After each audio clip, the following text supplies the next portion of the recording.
Evening, ladies and gentlemen. I hope everyone is doing well this week. Sitting here trying to munch food. So kind of got a little bit of a mukbang going here.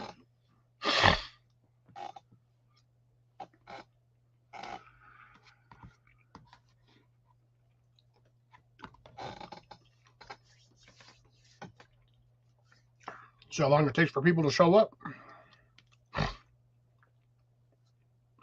If it takes too long, I might wander off to go get me something to drink because I did not leave myself anything to drink in here, and I'm sucking on a lasagna. You know what? Screw it. Let me get something to drink.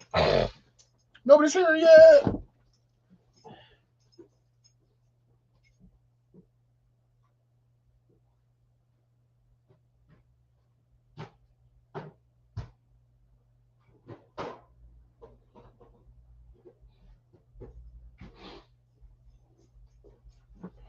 Let's see who's here. Oh, and we have Mr. Rob on the road. Long time no see, brother. How you been?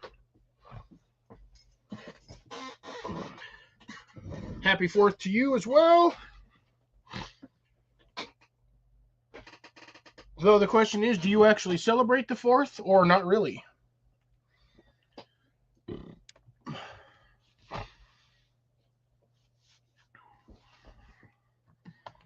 How you been? How you been? How's life? Been catching on the Did you at least bury the bodies? Or did you just leave them on the venue? And did they have any valuables? Gotta ask. I gotta ask. We're gonna start bevies. Did you at least pick up the spent shell casings?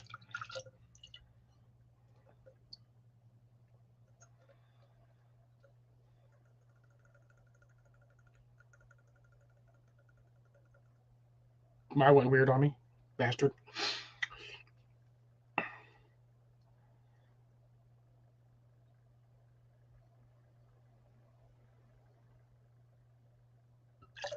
Ha ha ha, there we go. Poured it in without drops. Right. Yeah, that should be good enough for one more tonight. Today was almost a really bad live. Due to near fatal heart attack, not on my part, my stupid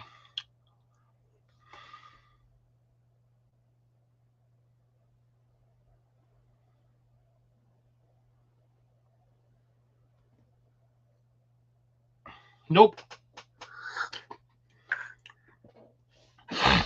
I will not light off fireworks until we get the angry orange Dorito out of office.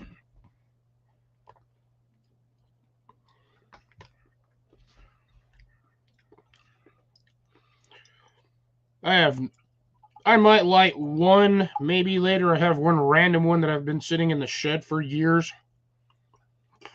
I don't know what it does. I bought it years and years ago. It's been sitting in there for like 10 years. I don't even know if it works, to be honest. So I'm going to light it later tonight and see what may happen. And if nothing happens, well, more power to me, I guess. I don't have to worry about it. But nope, I'm in here. I'm in here for the night. Figured I would do it since I had the day off anyway. But yeah, almost got screwed. Almost wasn't going to have any beverages tonight because I thought I was going to have to go into work at freaking 8 o'clock in the morning or 7 o'clock in the morning to get prepped for the bullshit. Yes, 100% bullshit, stupid soccer game. Mexico versus whoever the hell they're playing.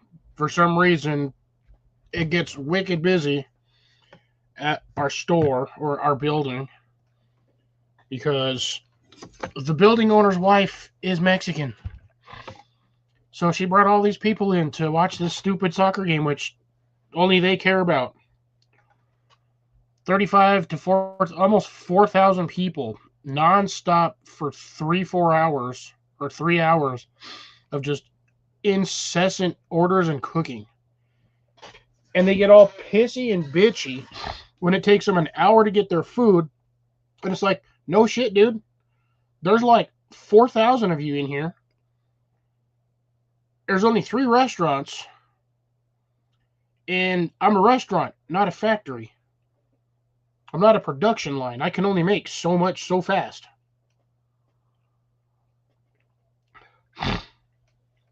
And I had everything made last time, and we ran out of damn near everything. Which was not fun. And I was having a panic attack. Well, not really a panic attack. I was freaking out, having almost near mental breakdown because the game went from 6 o'clock to noon because they were worried about weather. Happy 4th, Beverly. Good to see you. Thanks for stepping in. I don't consider soccer football. It should be called football because that's what you use. You use your foot to hit a ball. American football makes no sense. You only kick the damn thing once. And that's if you're going for a field goal. So calling that football makes no sense. Rugby's another one. But I'd rather watch rugby than actual American football.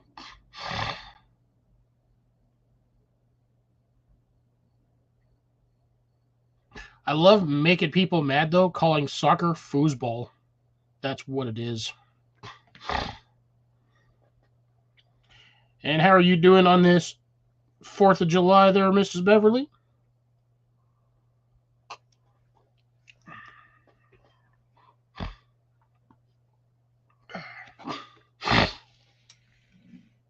So I'm ready to go for the night. I've got my food. I've got my snacks. I'm munching on a little bit of a lasagna right now. My timing was off. I put the stove on the wrong setting. I was cooking a pizza for 45 minutes, apparently. So I lost quite a bit of my time to eat my food. My timing was supposed to have a 30-minute window to eat, and had about a 10-minute window to eat. Ooh. What do you consider a heat wave? Wait. Oh, also, hold on. Don't tell me you're from the UK, aren't you? Or are you not? Because I know right now they're currently in the UK everyone's going crazy over a heat wave because it's like 85 degrees.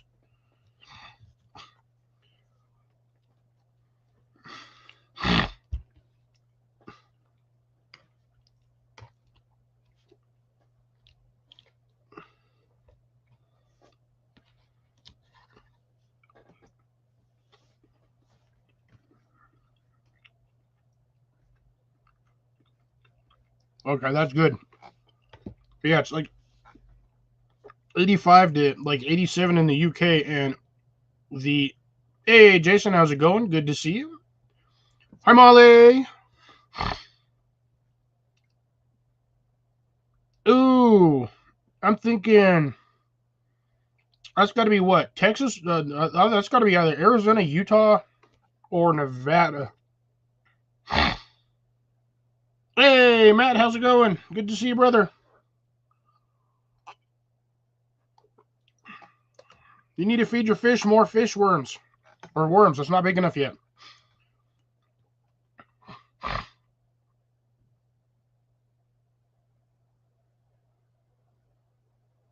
It's 103 in North Carolina? What the Hades?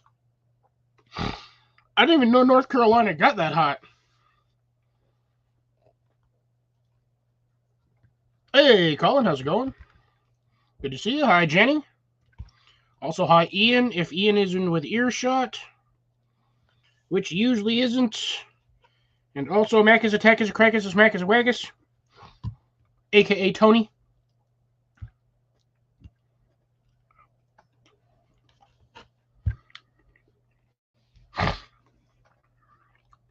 She said North Carolina. Sorry. That's crazy, though. I honestly didn't even know North Carolina got into the hundreds. I wouldn't have suspected that to be a occurrence over there, especially for a state that usually gets a massive winter. Yeah, overcooked the crap out of my lasagna. Yeah, that was my own fault. I burnt my lasagna because my dumbass cooked it as a pizza. Yeah, finally.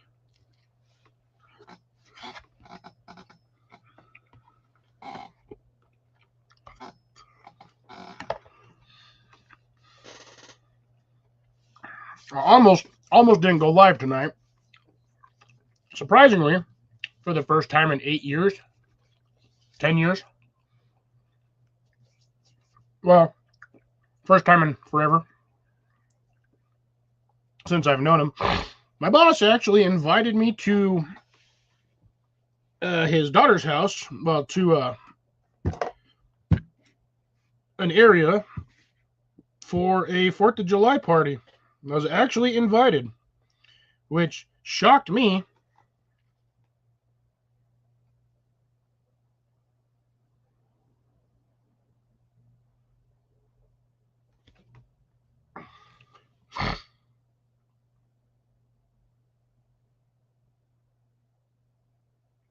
I think you're missing a word there, Jason, or you added a word that's not supposed to be there. That's confusing.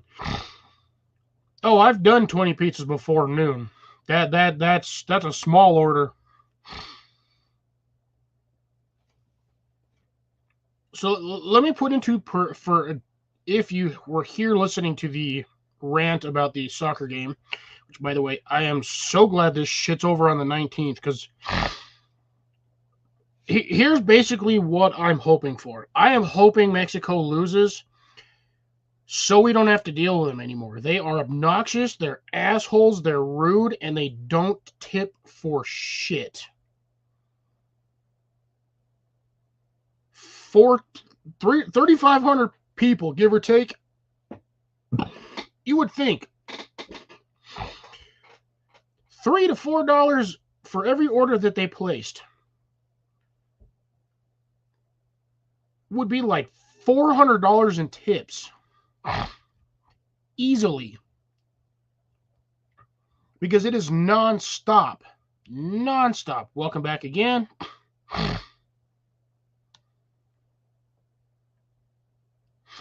Oh, yeah, no. If you're going to place, so usually most pizza restaurants, if you're going to place a large order, like with us, it's 15 or more. If you don't place it the day before and you place an order and you expect it there before noon, it's not going to get there before noon. Because you cannot expect us to just make 20 damn pizzas, large pizzas, cook it all in time, box it up, and deliver it in a 1 hour window. It's not going to happen. I'm sorry to say, especially if there's only like 2 people on shift. And the worst part is, once you're open, it's not like that's the only order you're getting. When you're open, you run the risk of online orders. My store does. I have online order access. We have a third-party ordering system, which is like you basically go to a site, you order through them, and they send the order in, and then we make it. We also do DoorDash and Uber Eats. So we have 4 different methods on top of actual standard daily phone calls of going in.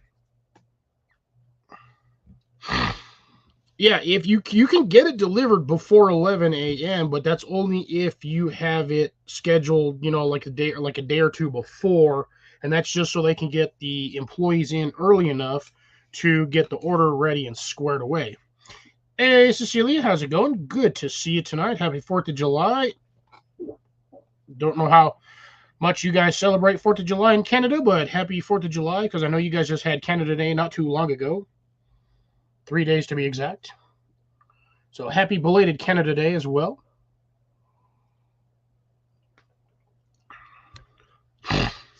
So, yeah. As a manager at a restaurant, a pizza restaurant, it sucks when people just want to be like, oh, hey, let me order 20 pizzas and I need them here by this exact time. And it's like 20 minutes. I'm like, yeah, that's not going to happen. So I know how that feels. And I feel like 20 pizzas for your work location, Jason, seemed like it was 10 pizzas too short. Like, straight up just seems like it's 10 pizzas too short. Just my opinion. But that also depends on the size of your store and how many staff you have on hand at the time.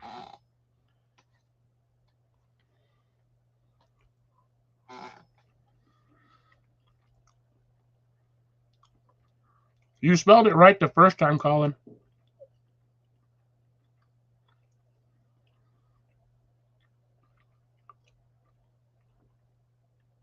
Oh, I forgot. Oh, that would have been...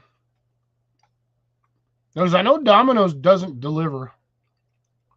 Unless you get like Uber Eats. So that had to have been Pizza Hut. Oh, no, sorry. Domino's does deliver. My bad. So, yeah, you guys went Domino's. I'm currently still eating my dinner. Nice lasagna. My timing was off. I had the toaster oven, rotisserie toaster oven. Little Caesars. I haven't had Little Caesars in a while. Oh, yeah, you said crazy bread. Duh. That should have been my first clue right there. They're the only ones that do the crazy bread. Everyone else does their own version of something, but yeah, they do the crazy bread.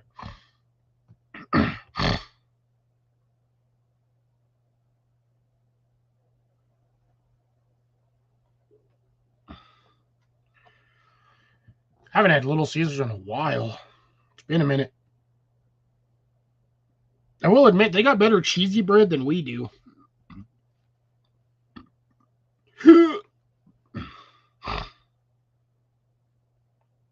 I grew up on Little Caesars.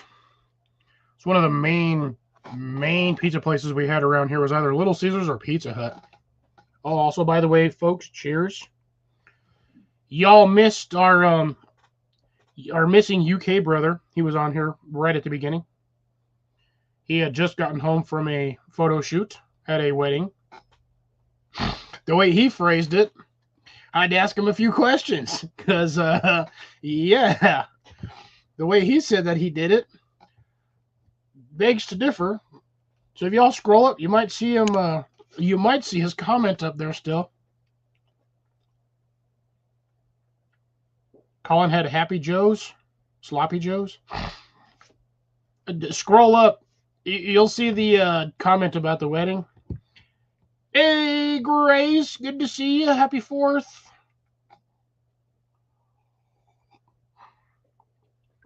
Matt was also in here briefly. And I do mean briefly. Not underwear briefly, but just briefly. Oh, I still got to finish my laundry. Crap. So.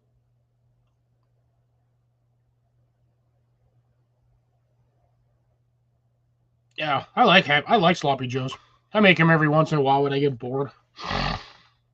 But man, you used to be able to make Sloppy Joe's for like $5. Ooh, Colin had a slight flood. Oh no, what broke? I'm not even going to make the comment that I was about to make, but yeah, no, what broke? Or are y'all getting that much rain over there? For those of y'all getting rain, send that shit my way. I need some rain. I could use some. My poor plants are suffering over here. Too much rain. Okay, so you're getting a shit ton of rain then. Okay, that makes sense. Yeah, I'm out here having to water my plants like daily, which sucks because I have a lot of plants. And the absolute worst part about all of this is I still never finished planting half of my beds. My 4 main garden beds that are up front that you guys see, my wooden ones, are like 95% empty. I have nothing in them. I have one section that has basil in it, which I'm actually shocked that it grew because the basil seed's like 2 years old and it's been sitting outside. Mind you, it was in a container. So it was in a planter basin covered with another planter basin with a brick on top of it. And that was from like 2 years ago that I harvested that because I haven't been able to grow basil for some reason. It doesn't like to want to grow over here now. So I've been struggling with that. I got about 4 or 5 of them popped up, and I probably 8-inch stem of basil seeds, probably about 100 seeds in there. Damn, that's crazy. That's a lot of rain.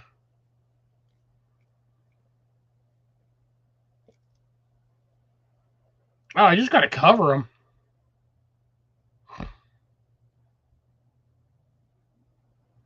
Yeah, you'd be surprised how much a plastic trash bag can actually help your plant grow. Keeps the water from filling up the container. And oh, my knee wants to pop. Oh, you shit. Oh, never mind. So yeah, basically just cover with a plastic bag, Colin. If it gets really bad, just go out there. You can do the same thing with the potatoes. And they should be fine. With the potatoes, though, what I recommend, if you haven't gotten any yet, or if you still have any left over, the tomato cages, those like green, silver, and red ones. I don't know if they're blue in your area or not. Those like 3-tiered ones that have those 3 posts, and you just stick them in the bucket. Put that on there. Put a trash bag over it. And just tie the bottom together. And you'll be fine. It basically turns it into like a mini greenhouse, but it also keeps it from getting completely saturated.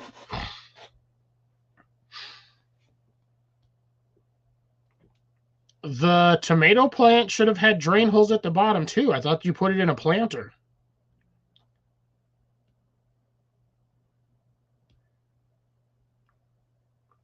Yeah, that's actually how I have. So I didn't do a video on it. I should have done at least a little bit of a short on it, or at least an update video. I have not. But my 3 Sisters trial bin that I'm using in the 25-gallon whiskey barrel, like 4 of the beans finally popped up. I had to replant them things twice. I kept putting beans in there. They didn't want to come up. I don't know what was going on, but they didn't want to come up. My squash, which I believe I have I think it's cantaloupe and cucumbers, I think, or zucchini squash. I'm not 100%. I had seeds. I shoved them in there. I had 2 varieties of seeds, and I was like, you know what? I'm just going to do with what I want to do. They're growing like crazy. And so yesterday, while I had time, I had a section of tomato trellis that I had put together for a section of my garden when I was growing corn up front last season. And I had 5 poles, so basically made like a zigzag or a W or an M, depending on your perspective. Lined that around the whiskey barrel. And with the size of the whiskey barrel, I actually had to put another pole. I knew I was going to have to. I thought the 5 would make it, but I had to throw in another pole. So I have 6 poles in there. One side is more or less open, so I only have like connector pieces at the top and the bottom just to keep the pole from like doing all cattywampus, and from the whole thing just kind of warping on its own. And I spent a little time trailing up the vines so they can grow up that.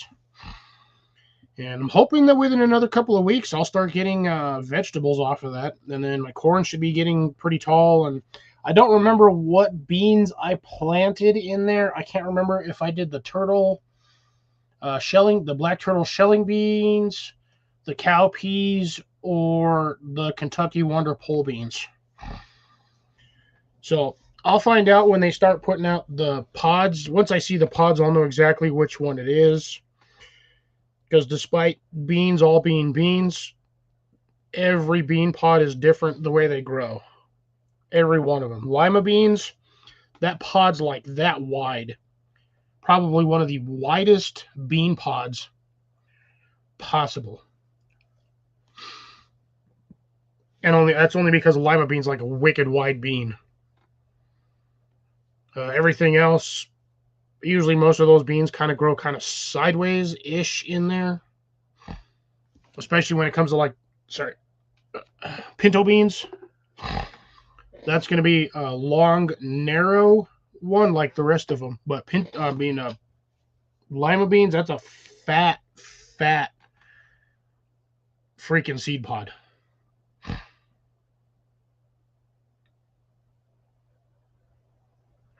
Oh, you got to get drain holes in there and put a basin under it.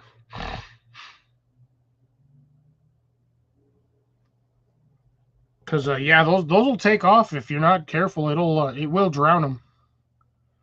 I've been having issues with that on my stuff myself with one of my plants.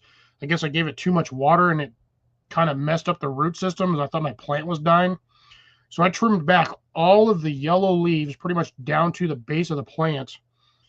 And I have it in the other room under a grow light. And I'm just letting it dry out. I have some of the newer leaves are sticking up more, but the rest of it is all like this. So I'm thinking that I might have drowned out my plant, which sucks because I've been keeping that plant alive for the last 6 years.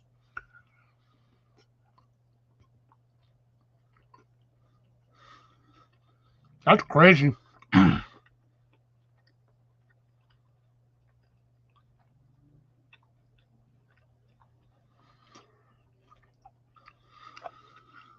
Well, my lasagna's getting cold. That's a lot of water. That's a lot of water.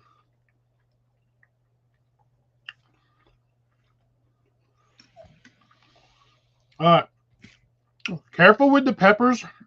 They do not like being flooded. As long as they have drain holes, they should be fine. But if you start seeing yellow leaves real quick, get it out of the water. Set it in a spot where it does not get wet and just leave it there for like a week. Peppers are kind of weird. So you'll get yellow leaves under usually like 3 conditions. Not enough water, but you'll know when you don't have enough water. All your leaves, oosh, almost knocked my lasagna over. Your leaves kind of droop down and then they kind of curl. So that can be a sign. Yellow leaves is either too much water or not enough fertilizer. So in other words, nutrients.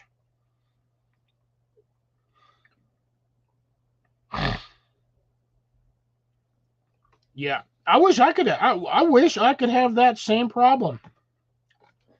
Most rain we've had in years. I would like to have that problem. 100% would love to have that problem.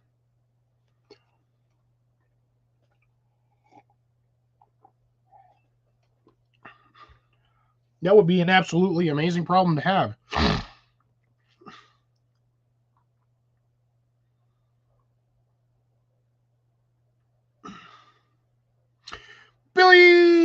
Bill. How's it going, brother? Good to see you. Thanks for stopping by on this wonderful 4th of July.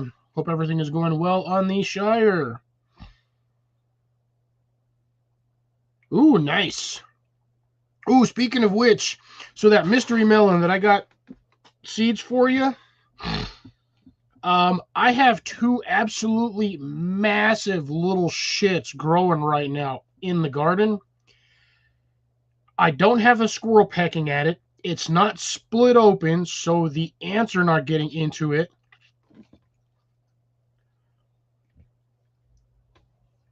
And that thing, I shit you, one of them is damn near the size of a watermelon right now. It is probably about a foot long, and it is about this damn big around. It is huge. And I think the only reason why it's going so well is because it's next to a sprinkler. Last year where I had it, it wasn't near the sprinkler. It had access to one, but the sprinkler wasn't working. Nice.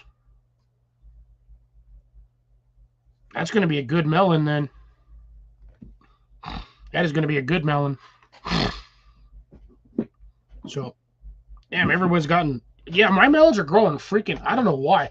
You should see the plant. So, I stuck one of my trellises that I had over there from a couple of years ago that I guess I shelled it, skinned it, whatever the hell you want to call it. So, I had an archway, and I had put a horse panel or hog panel on it. No, not hog panel. That's not the right one. It's the cattle panels or paneling. It's 4 feet wide by 16 feet long, but it's the 2x4 grid spacing. So I have that one. I put a skin. So I basically put a skin over that trellis, and I used to have plants growing up in the other section of the property. I had it in between 2 planters. I had tomatoes growing up it and beans growing up it. They didn't do well where they were at, so we moved it all to take care of some stuff and rebuilt it and never put that system back. Had the trellis left over, or the archway still attached to the trellis, so I moved that. Is currently in between on the walkway in the back corner of the property by the rose bushes. Oh no, hornworms are winning. Ooh, that's not good. These melon skins are green. Wonder if it's a watermelon. No, because watermelons, you'd see the striping right away once they get to a certain size. Ooh, yep, that's hornworms. 100% hornworms. Yeah, the little bastards will decimate a plant. You get 2 fat ones on there, and your plant will be gone by the next morning.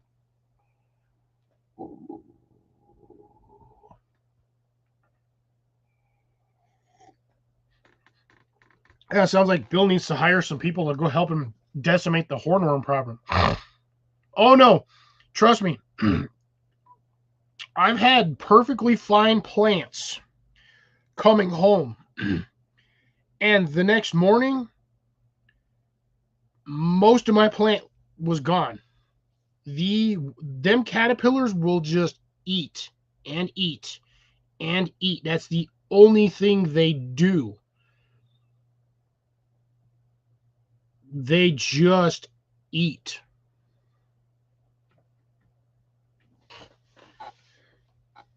They are terrible.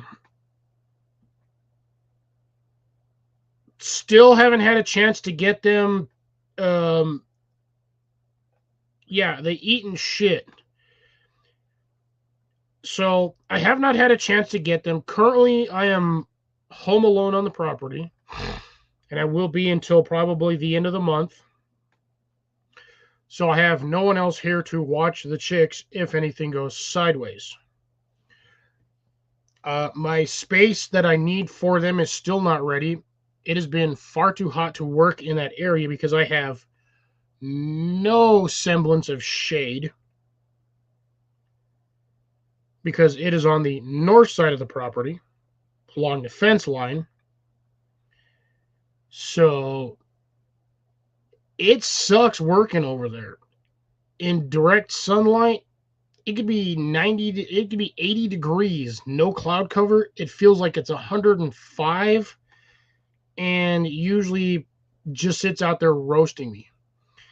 And because of the direction I have to work in, it basically just cooks the back of my neck, even with my hat on. So I am struggling. I was supposed to get them at the beginning of the year. It's just taken me way longer to get done what I need to do, because I can only move so much dirt at a time. And it takes me weeks, once I get the dirt moved, to revitalize the dirt, remix it, get it to where it's good again, to where it holds moisture instead of being hydrophobic. And Fertilizer is currently expensive. I ran out of all the stuff that I had from like 2 years ago when Walmart had them on sale for like $5 a bottle. I had probably 8 of them damn things, and I'm completely out of the granule fertilizer. All I have left is the water soluble stuff. I have like 4 boxes of that. Don't particularly want to mix that in there with the way that is because it's just going to get it too hot. I like the granule stuff. Looks like little pellets, like little round pellets. That stuff works way better. Also got to go buy me another bag of ironite so I can mix it in there too.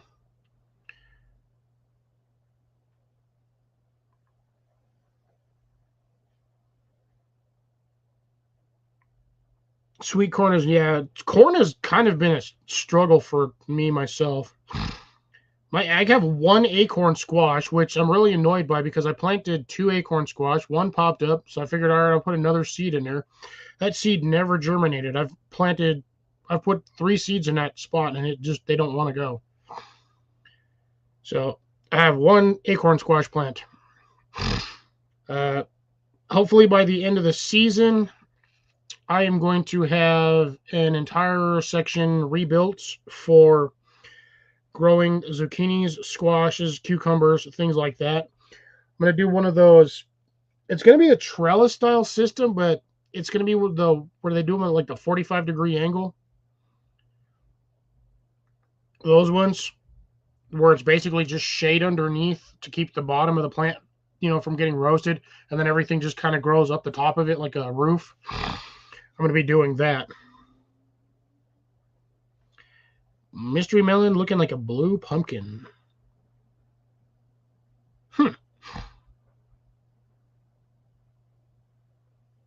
I'll give it another week or two. You'll be able to figure out by the shape of it. I look like I got punched in the freaking face.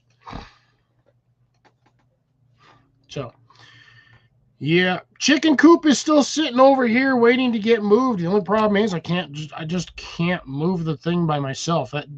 Surprisingly, I could move the box when it was in the box.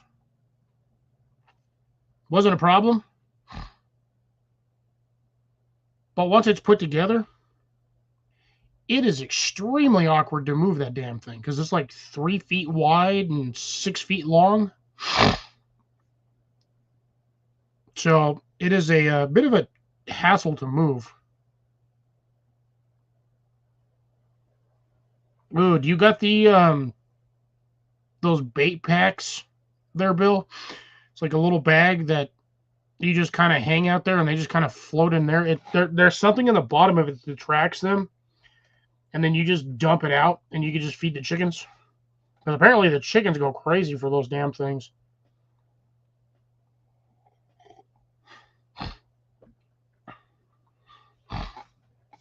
Yeah, my stuff is warm now. Yeah.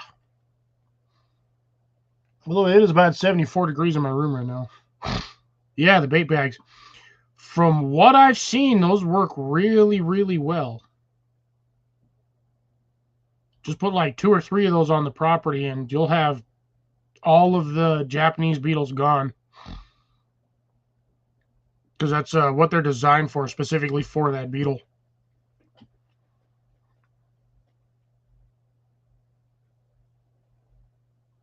Cool. Oop, I just realized what time it was. Shit, that 35 minutes went by quick. Holy majesus.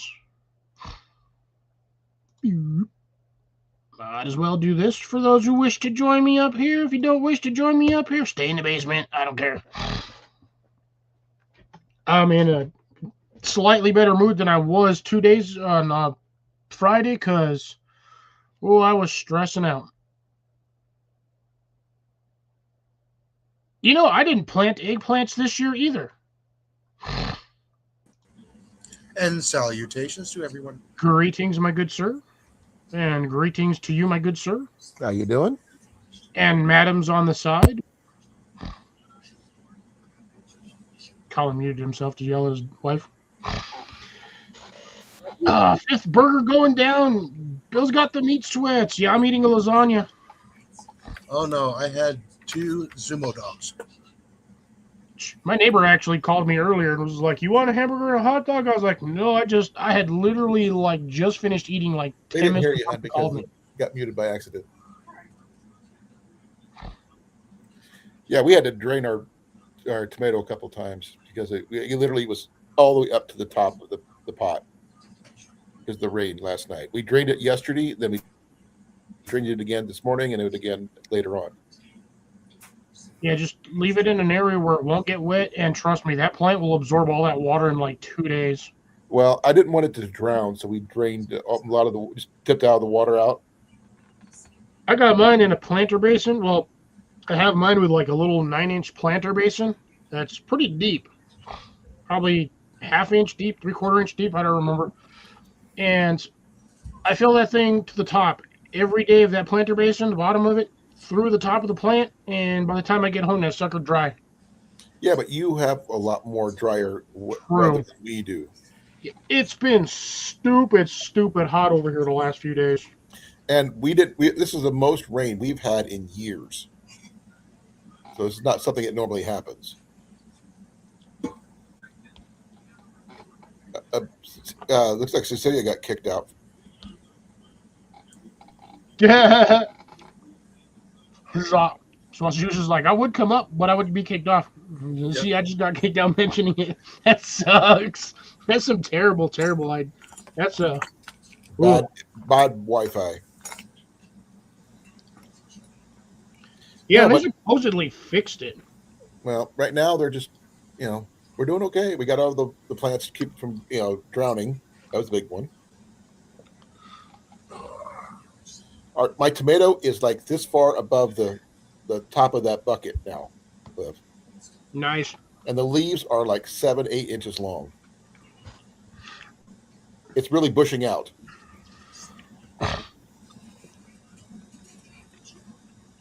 I have purchased my buckets, so I have 3 more buckets to put my tomatoes in.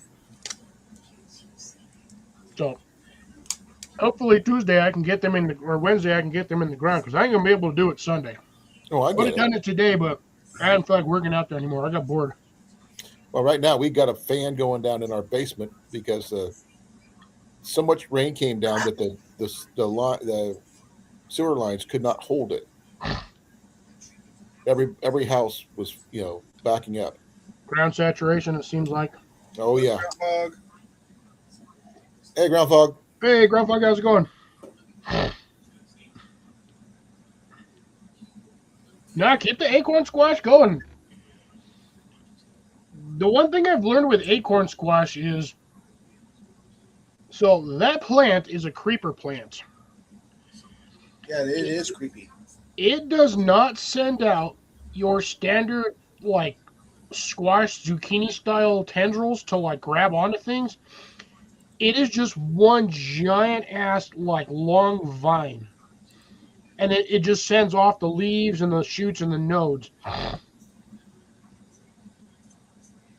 Ah, that sucks that nobody eats them. Jeez, Don't the chickens touch them? Because I know chickens love squash. oh man, that's one of my favorite squashes. Like cut them in half and cut it a little bit on the edges so it can sit flat. You scoop out all the seeds and stuff in there, and you put a nice big old round ball of hamburger in there, seasoned hamburger, and just bake it. Yeah, see, when I grew them 1 year. My mom made like 3 pounds of acorn squash soup. But that was also that 1 year I had like 15 of them damn things. That's a lot of acorn squash. Oh, dude, they were full size acorn squash. Each one of them was like that big, and they were huge.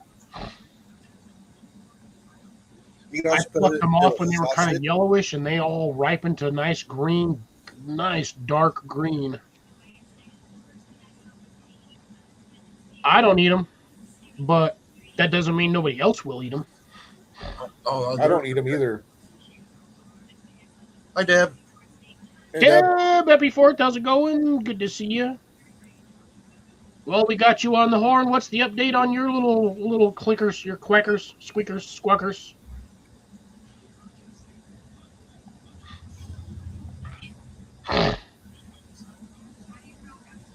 Yeah, I had some that were small grapefruit size. A couple of them were on the cusp of like cantaloupe. But that plant probably would have done better if it had a better support system than what I originally had it on. And also probably if I would have watered it more frequently. And probably fertilized it. But it did what it did. I got like 12 acorn squash off of one plant. Or sorry, off of both plants, I had like a total of 12. Yeah, see, there you go, Bill. Take them to the farmer's market or trade them with somebody that does like them.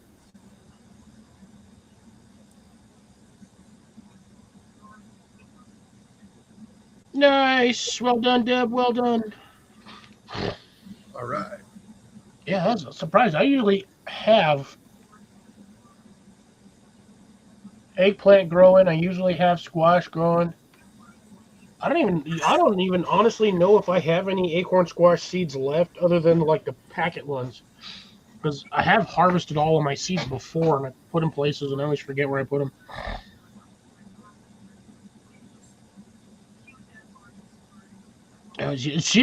I have not dealt with squash bugs yet. I have not seen them. Fingers crossed. Fingers crossed. I've only seen one or two. I have not seen any this year. Normally, the minute I get squash up, they're on there within like 2 weeks. There is nothing. My zucchini plant, oh my God, that thing is massive. I haven't had any issues with bugs, so I'm doing good.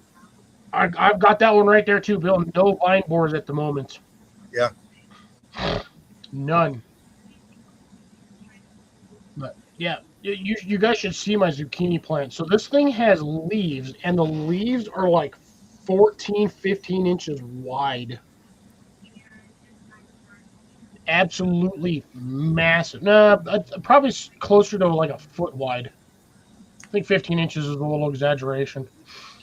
Humongous leaves. And I have about 9 zucchini growing in like an 8-inch space because that plant's not very tall. I figured I would grow it up next to a trellis system, figuring, it might climb. I keep forgetting zucchini is not a climber. It's a vine plant. It just lays there and grows along the ground. You can train it like an espalier. You can. You just got to take the time and dedicate to do it. Yeah. Again, it's a similar growth style to the acorn squash. Oh no.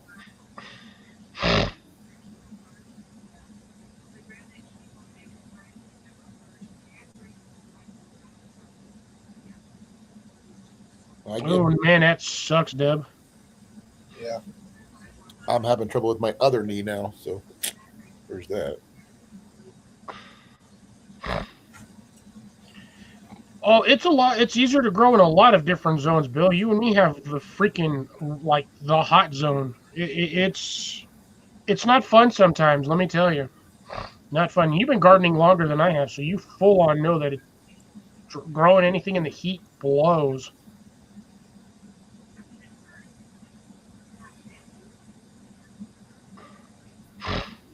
You do what you got to do, Deb. You do what you got to do. But that sucks that you lost one. Because these batches were doing real good for you, too.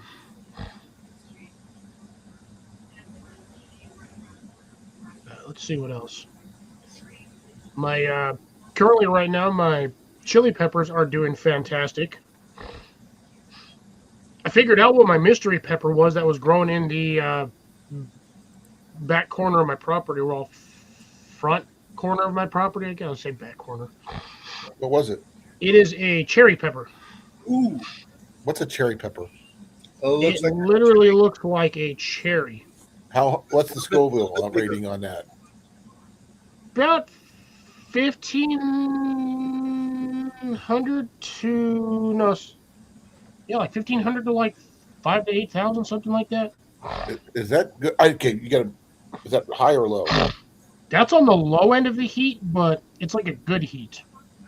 It's not overwhelming to where you eat one and everything starts burning and you feel like you have to drink a gallon of milk just to keep it from not burning. It's not like 100% pain type situation Yeah. with the hot sauce deal. And But then I was going to say it has flavor though, right? Yes. Oh yeah, no, That's a big thing for me. I don't mind a little bit, but as long as it has flavor, it helps out. yeah, I like them when they're pickled and with the cauliflower and the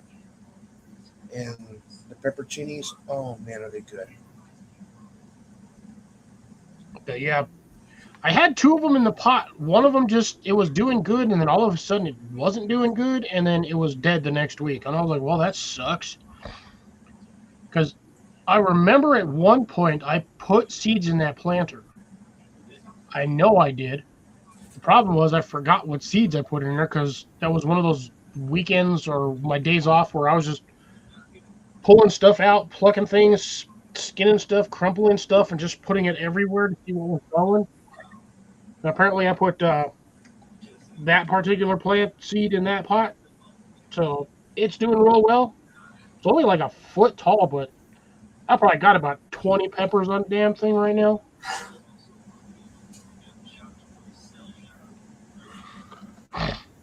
Oh, man. Wow, Deb. You've got a busy schedule going there for you, Deb. Oh, let's see what else. I still have no idea what my mystery pot of peppers is, though I'm 50-50 certain that it's either jalapenos or more cherry peppers. Ooh, damn. Can you even divide 300 into 4 equally? No, because it's an odd number.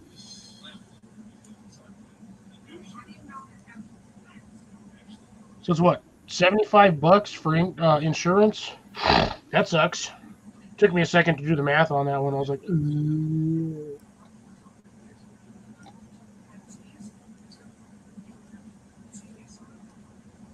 Oh, but I do have good news on my side, at least on the bean front. So out of the 4 planters I have up front with the beans, one of which again has probably 2 dozen mystery peppers. One of my other ones on this side of the fence, closer to me, I kept putting beans in the planter. 2 of them popped up on one side. For some reason, they didn't pop up on the other side. Transplanted twice. Second batch came up last week, and they are about 4 or 5 inches tall now. They already have their true leaves. So now I have all 4 of them in one pot, which is super happy. I'm super stoked on that one.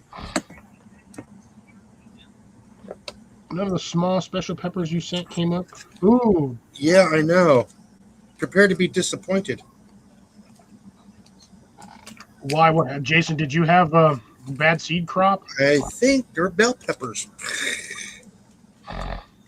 You think they're bell peppers? That's what he's been saying. So who knows? He could be right. He could be wrong.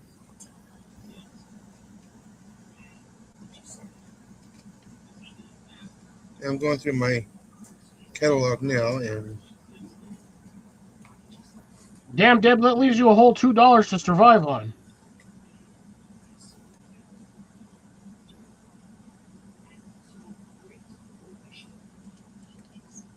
There you go. Out of 2,000 loofah seeds, I think you only said you had a handful of those things popping up. Oh, he planted the whole pond area, lined both sides of the pond area, or his retention pond, full of them damn things. Oh, they'll break it down. They'll dig through the clay, they'll break it down, they'll help you out with aerating and loosening it up. But once they're done for the season, just cut them to the ground and leave them in there. That'll be it'll be a small amount of organic matter you'll get into that soil, but it will help. Oh, 85 loofahs came up. Okay, so that's still 85%.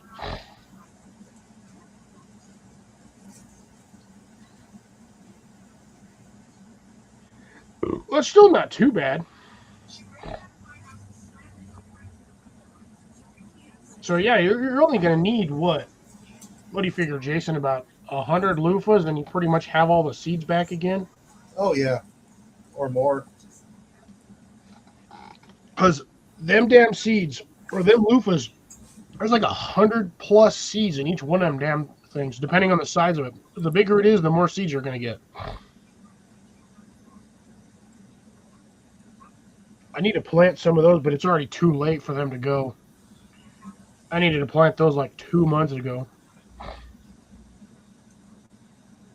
Ooh, well, that's better than none. I'm assuming you're going to save the seeds on the sugar pie pumpkin so you can plant more next season.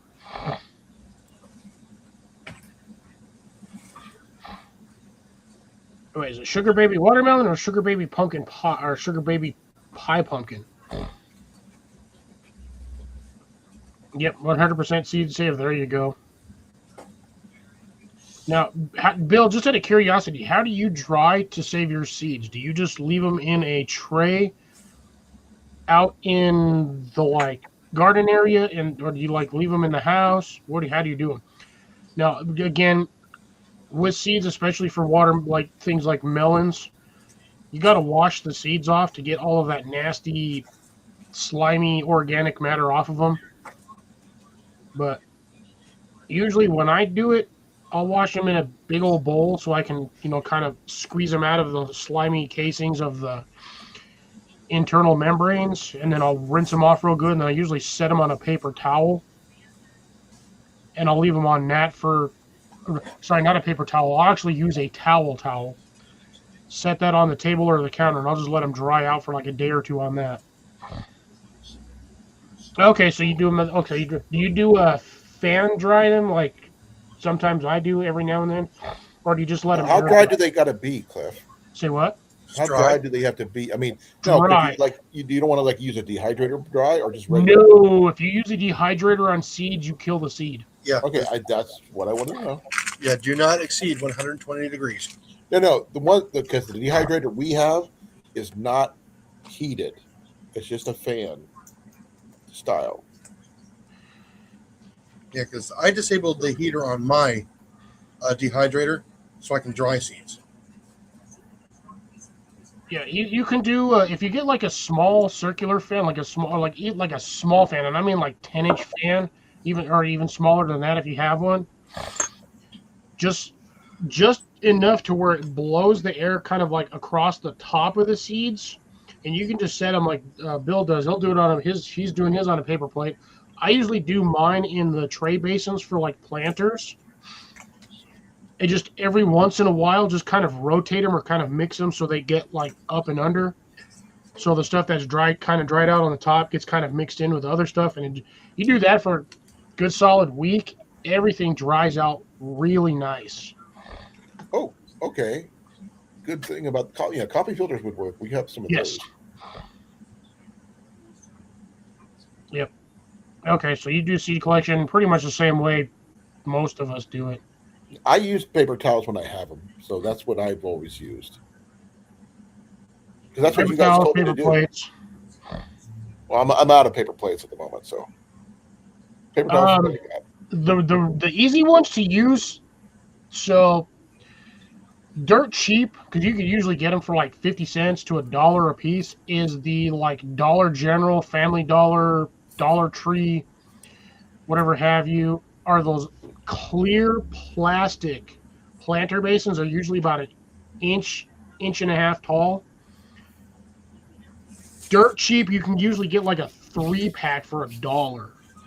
Oh, that's pretty cool. Deb, I didn't know that.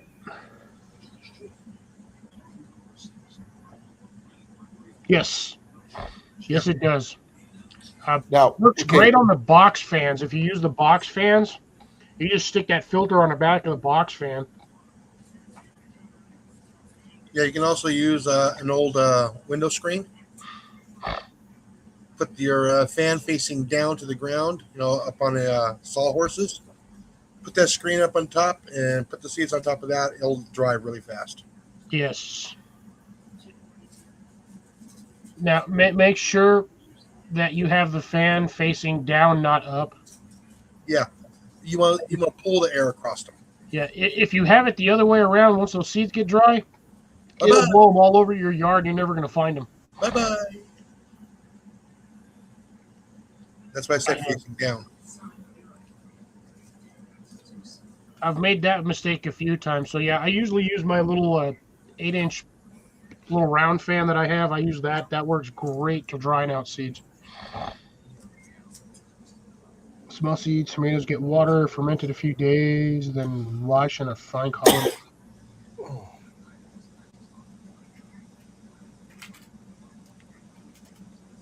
Yeah, see, for that I use for the big pumpkin seeds, like when I do squash and all of that, when I was doing pumpkins, not cucumbers, what is it, the round thing that's yellow on the inside. God damn it. Muskmelon, cantaloupe. No, cantaloupes. Because those will have like cantaloupes. larger seeds. So yeah, cantaloupes, I just rinse them in a bowl, get them all out, and then I'll rinse them out in a colander. That's what I did. And I have tons of them damn seeds. I could probably throw those in the ground now, and I think I actually might get enough before the end of the season. But as hot as it's been, like I probably will have the chance or opportunity to grow all the way until December. I just realized my chair is super low. There we go. That's much better. Now I don't feel like I'm short. Oh, you mean like me?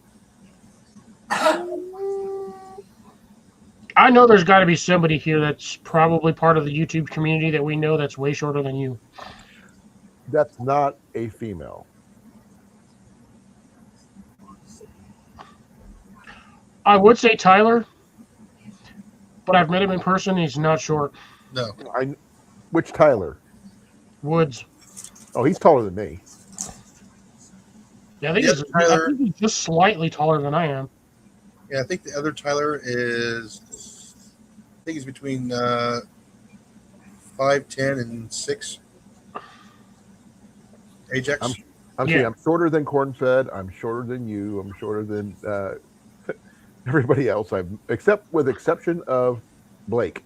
I'm not shorter than Blake. I'm tall as Blake. Bill's short as hell. Oh wow! I didn't realize I'd be taller than Bill. Bill, I didn't realize you were that short. Either I've never met him standing up, so I wouldn't know. Should I say it now to Bill? No, more pork for you. Eat more vegetable. Good for hot. Oh, they're lighting up the fireworks here already.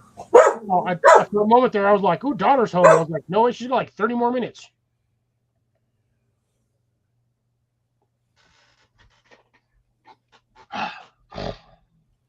Built like a brick house. He's mighty, mighty. Growing food at his house. Sorry, I had to go there.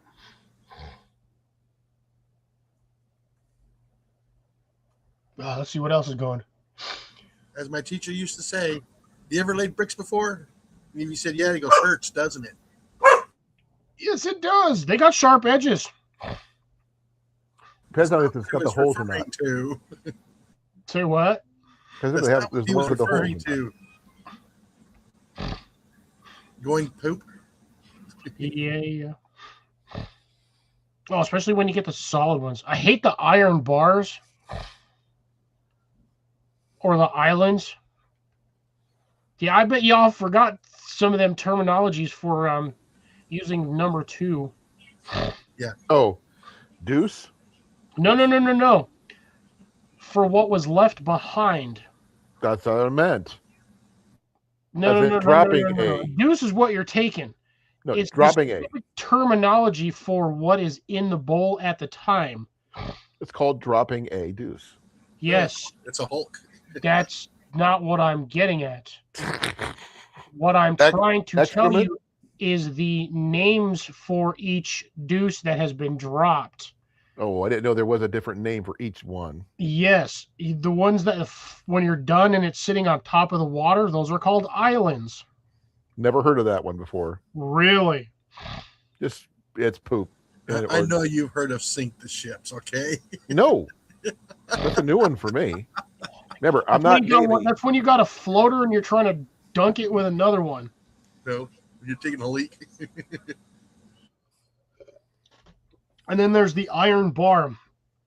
It's so dense and thick that it does not bend when it drops. Yeah. So that's a new one on me. And then there's painting the bowl. That's explosive diarrhea. Diarrhea. Steel baths when they go tink. Yes. Similar to the iron bar. Yeah. It goes in and it don't bend. You're just like, what the heck? What have you been eating? Definitely not fiber. It's just basically what that is more or less signs of an impacted colon. So it just gets really, really packed up in there and dense, and then you let it go, and yeah. But anyways, all that weird, creepy stuff or disgusting, disturbing Enough of that stuff. fertilizer. You brought it up, Cliff. I know. Enough of that kind of fertilizer. Right? For now, for something. Right? Take a plunge and a lot of anger, yes. And Jason, did you say a now for something completely different? Yes.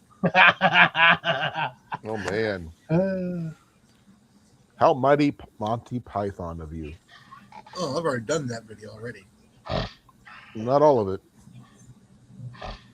Depending on which movie you're going to go after. Life of Brian sucked. Jabberwocky? That one. The one I don't like is the Holy Grail. I'm sorry, folks. I don't like that one. Never have. It has its moments. It does. Meaning of Life is hilarious. I've seen the meaning of life, the Life of Brian, and everything else, but it's just the ending of the Holy Grail. That's it. It kills the whole movie for me. Monty Python's Flying Circus. I used to watch that every week. Oh yeah. On Iowa Public Television. I loved Flying Circus. What was another one that I used to? Jabberwocky. Have you seen that one? No. You need to see Jabberwocky. It's pretty good. I think I have a while back. I just don't remember. It's the same crew, just a different movie. Let's see. Jason, how are your 5-gallon buckets doing? Tomatoes are doing but my peppers are going like, oh my goodness. Hold on. I'll be right back. Ask him a question. He's like, fuck you, I gotta leave. I already know how yours are going, Colin, because yours are, but yours have been flooded. God, my English is like terrible right now. Well, I mean, I'm keeping you guys informed because this is what a major thing that happened. We were going through literally flood warnings for the last 2 days. Yeah, that's crazy. The whole town, the whole county of Jasper was having that issue, not just where I'm from. And it just, the fact is that so much water came down in so short of time, it stopped for a little bit, then it did it again within less than a couple hours. And it was just so much freaking water. Yeah, I hate when that happens. It comes down so hard, so quick, so fast that the ground does not have a chance to absorb it. It just kind of rolls off the top. Yeah, and that's the problem with, because we were, it wasn't just a little rain. It was a lot of rain all at once. Then it stopped. By the time we dumped it out, we can set it back up. Thinking, oh, it was done. Half an hour later, it's doing it again.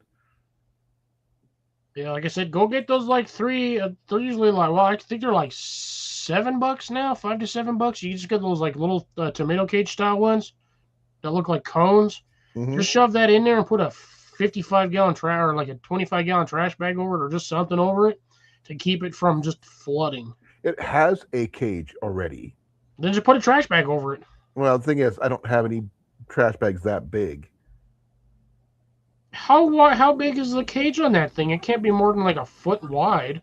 It's 3 feet tall. Just a standard kitchen trash bag will fit right on top of it. I don't have them that big. We got the teeny ones. I know And it's not great, but it's what we got. Ooh, damn, pepper plant almost 2 feet. Mine's not that tall. Not bad for 7 weeks. No, that's pretty good actually. You should be on week 8. No, that's not a bell pepper because my bell pepper leaves do not look like anything. No, that's a bell pepper plant. I think it's a bell pepper. There was supposed to be the chili tapines. That's a bell pepper. Yeah, no, that's definitely. I've got drain holes in the bigger one, the other ones, Cecilia, just not in that particular one. Yeah. Yeah, those are definitely bell peppers. Man, apparently they love that soil I made for them. Yeah, they're going. That's pretty good. They're almost what? Something's eating my potato, as you guys can see back here. Where's all the leaves? Yeah, no kidding. I haven't been able to find out what's eating it. You sure it's not Gotta be a like damn a potato grasshopper. bug or something? I need to get those guys split up too. Where's your drain holes on your bucket there? Right on the side or at the bottom, about a quarter inch up. Oh, they're little tiny little things. Quarter inch hole all the way Oh, around. I went with a whole 1-inch holes on mine. No, there's I think 8 holes on each bucket, which is plenty. It's enough to slow the water down, so it stays in there for at least I a think I day. got 16 around each one of mine. Yeah. Did you see what Bill said, Cliff? Yup. I feel you on that one. So I'm gonna continue to do my stuff the way I'm doing it, whether Yeah. I fail or succeed. The tomatoes I just looked are starting to recover. They're starting to grow. They finally got enough water. No, I think I got enough water off of them. They were constantly wet. Put them in the Tomatoes. greenhouse. I'm about to. I'm about to put this in the greenhouse and split it. But I think I got like 5 or 6 in there. Yeah, I got to split my tomatoes. I don't know if I want to do them tonight or if I want to do them on Tuesday. But again, I think I got the soil mixture right for the peppers. Honestly, for me, I just did the soil mixture the same for everything, and it's just what it is. Whatever goes, goes. Whatever doesn't go, doesn't go. Yeah. What's really funny is the batch of potatoes that I planted over here in front of the greenhouse in my trough already look like they're starting to put out berries or the potato flower. And those plants are maybe about as tall right now as your pepper plant, about 16 inches. But again, coming up on 7 weeks on that. No, you're on week 8. Am I on week? No, Yes. You When- started 4 days, like 2 days before I did. Oh, did I start before you? Yes. Oh, I thought I started after you. No, you started yours on your days off, which is Tuesday and Wednesday, and then I started mine on Thursday. But I planted mine on Wednesday. Yes, so you planted yours on it would have been the 4th back or to the look now. 5th. Yeah, you guys planted yours about a week before I did mine. Yeah, you planted yours on like the 5th, Jason, of the month before last. I did mine in May the 7th, which was Mother's Day. I did mine. My first one went in 5/7. So next May week 5th. for me is going to be the 8th week or 9th week. I did mine on Mother's Day. Yeah, Then okay. my I potatoes guess a it week has later. been 8 weeks. Yeah. I got screwed up on one of my other videos because I thought I was already on week 7, which I was wrong. When I went back through and looked through all my video logs for what I had on my phone, I was missing one. And I'm like, why do I not have one for this week? I know I filmed it and put it out. So I realized I put the wrong date on it. I skipped ahead a week, so I was always a week ahead. All right. Good night, Cecilia. All right, good night, Night, Cecilia. Cecilia. Be well, be safe. Thanks for stopping by. Appreciate it. And have a wonderful rest of your weekend. So yeah, I think Colin started after we did. So Seventh technically, is Colin, the next first- week yours is the 8th. Your next video will be the 9th week. Right. Because they're a week apart. So I did the original pepper is on the 7th, which is Mother's Day. Then I did the potato 1 week later. Yeah, I did all mine a week apart. Hence the 4 buckets. Yeah, can you guys hear that?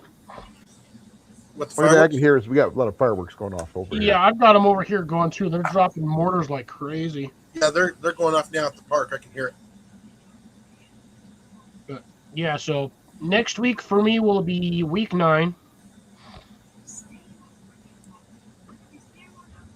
And I think that'll be the same for all 3 of us. So next week is week 9 for all 3 of us. I think Matt was the only one that started like a week before the rest of us. Because I had to wait for a payday to buy all the buckets. Yep. And I think Matt happened to start like 2 days after he issued the challenge just because he had half the stuff already. But yeah. Which is why the last video, my last 5-minute video, 4 minute, 31 seconds or something like that, I did the referendum or the addendum saying that this was actually officially week 7. The last week was week 6. I just mislabeled it. Problem is I can't change it because I physically say in the videos, blah, blah, blah, this is week 6 of the challenge or week 7 of the challenge, so I can't really change it or edit it. You should be able to edit it in the I can edit the title, not the words. No, you can add words into the video. Yeah, I'm not going to spend that much time trying to figure out how to do that. Usually when I'm filming it, I'm filming it, putting it out, and still trying to do 12 hours of yard work in a 6-hour window. Because it's hotter than Hades out there, and again, I only have 1 tree. And that 1 tree is usually where I try to do a lot of my work under while I have shade.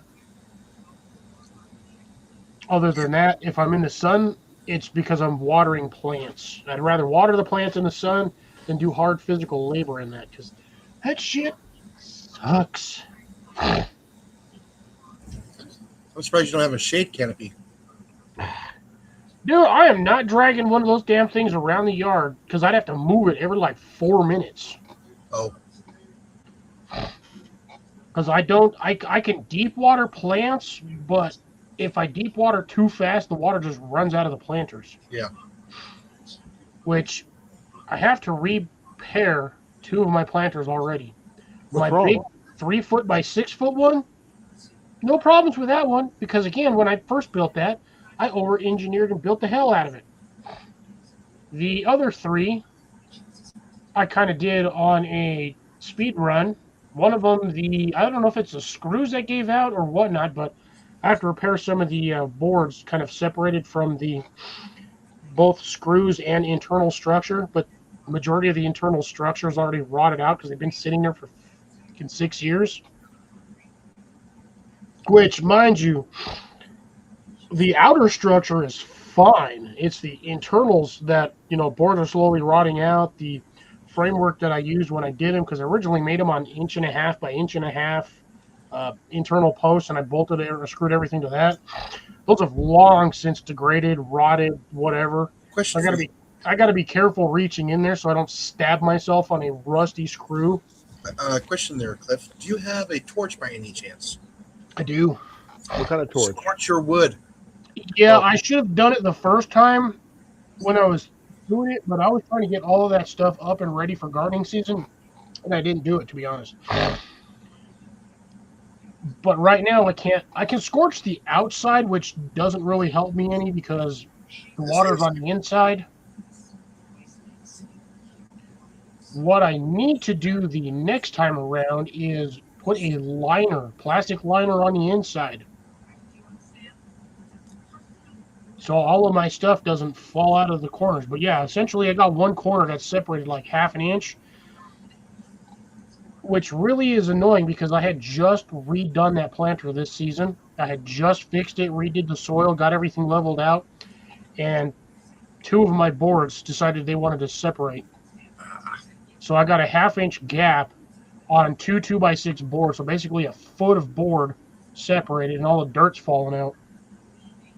So I have to suck out all the dirt somehow and screw in the boards. I got another set of boards where they're separating, but they're separating in a weird direction. So I have the cross pieces and I have them nailed in like this. This part's doing this. Oh, So I have to get a jack and a 2x4, press it against the other box, and push that board in so I can screw it in. you got a bar clamp? I do, but it's not going to work because of the way I have the board set up. Bar clamp will work if you have it this way. I have it set under this way. Oh, okay. So the bar clamp is not going to touch here. It's just going to sit across the top of this. Yeah. Because they only make them stupid bar clamp stands, or the feet for that shit is only like 1.25 inches, at best 1.5 inches. Unless you get one of those like really long ones with the like clicky handle. Yeah. But I don't have those. I need at least a minimum of a 4-foot one, and I'm not spending the money to get a 4-foot one like that. I have the ones that the adjustable ones with the twist, with the the long round handles that you clamp on. Or I have some of those, but just buying that 4-pack was like $40. Yeah. And that was on sale. Yeah. I suppose I could go to. I was at Harbor Freight earlier. I could have probably grabbed one over there. They got some decent ones. Yeah, because I'm actually thinking about getting a bumper jack, so I can pull T-posts out of the ground. Do you have a T-post, that T-post handle thing? You the driver. Yeah. The T-posts I have are too flimsy for that. Really? Yes, because I didn't get the strong T-post. I got the little itty-bitty thin ones. You can still pull them out with that, right? Or I could just get the hose out. No, I'm telling you. Yeah. That T-post, the T-post hammer. Oh, no, I bent one. How do you bend one? I tried using the well, they're only like 3.5 feet tall. Oh, you're using those, the ones that are used for chicken wire. Yes. Oh, okay. That makes sense. Those Okay, little thin ones, yes. I've tried wobbling them out. I've bent like 2 of them, getting them up out of the ground. So I'm thinking about getting a bumper jack. Yeah, and the problem is you can also use it for other things too. You can also use it for bar clamps too. Jason, why don't you do the same damn thing you did trying to get that tree out of the ground? That's a lot of work. Yeah, he goes, yeah, here's an easy method to get your dead trees out of the ground. And he's sitting over there for like 40 minutes. He's got to drag out a ladder, grab out a ratchet strap. He's all sitting Not there real around easy. the tree, eat, and then he's going to cut around the tree and eat. And I'm like, bro, that is not easy. Well, The chat got it's less quiet. effort. It's less effort. Jason, do you have a come along? Do not. You do not have a. How do you not have a come along? You're in Texas. Get one. They sell them at your location. Buy one. I know. I've got a log chain. I don't have to worry about it.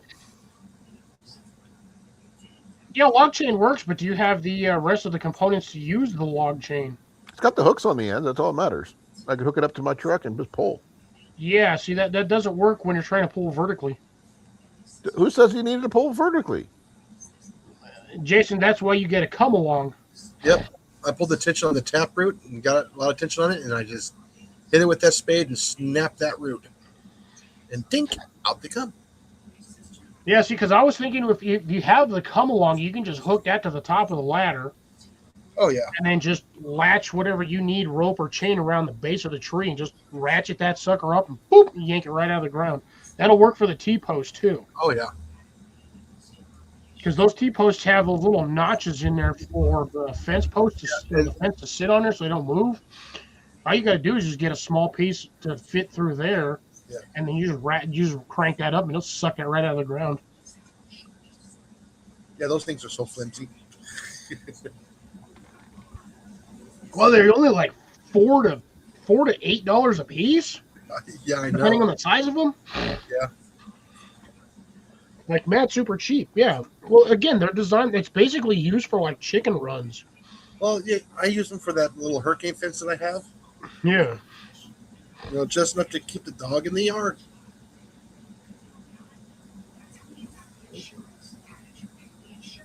Yeah. See, I would go with like the 6-footers. That way, at least when you got it in the ground 2 feet, the damn thing's 4 feet high. You can at least still grow stuff up the side of the fence. When I do the permanent garden, I'm going to actually use the 2-inch round steel post. I'm actually concrete those in and put the hog panel from 1 to 1. So you're kind of going to do similar to what I have on the front side of my house for my privacy screen. Kind of, yes. But it's just going to be, regular upwards. It'll probably be 6 inches off the ground. And then whenever it's done with the season, light it on fire. I wouldn't even bother with that, to be honest. No, with all the vines growing through it? No, don't bother. Just leave them on there. Leave them on there? Leave them on there.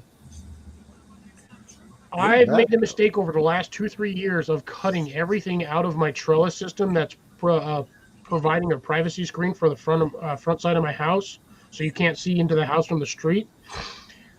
I would spend hours cleaning that stuff off.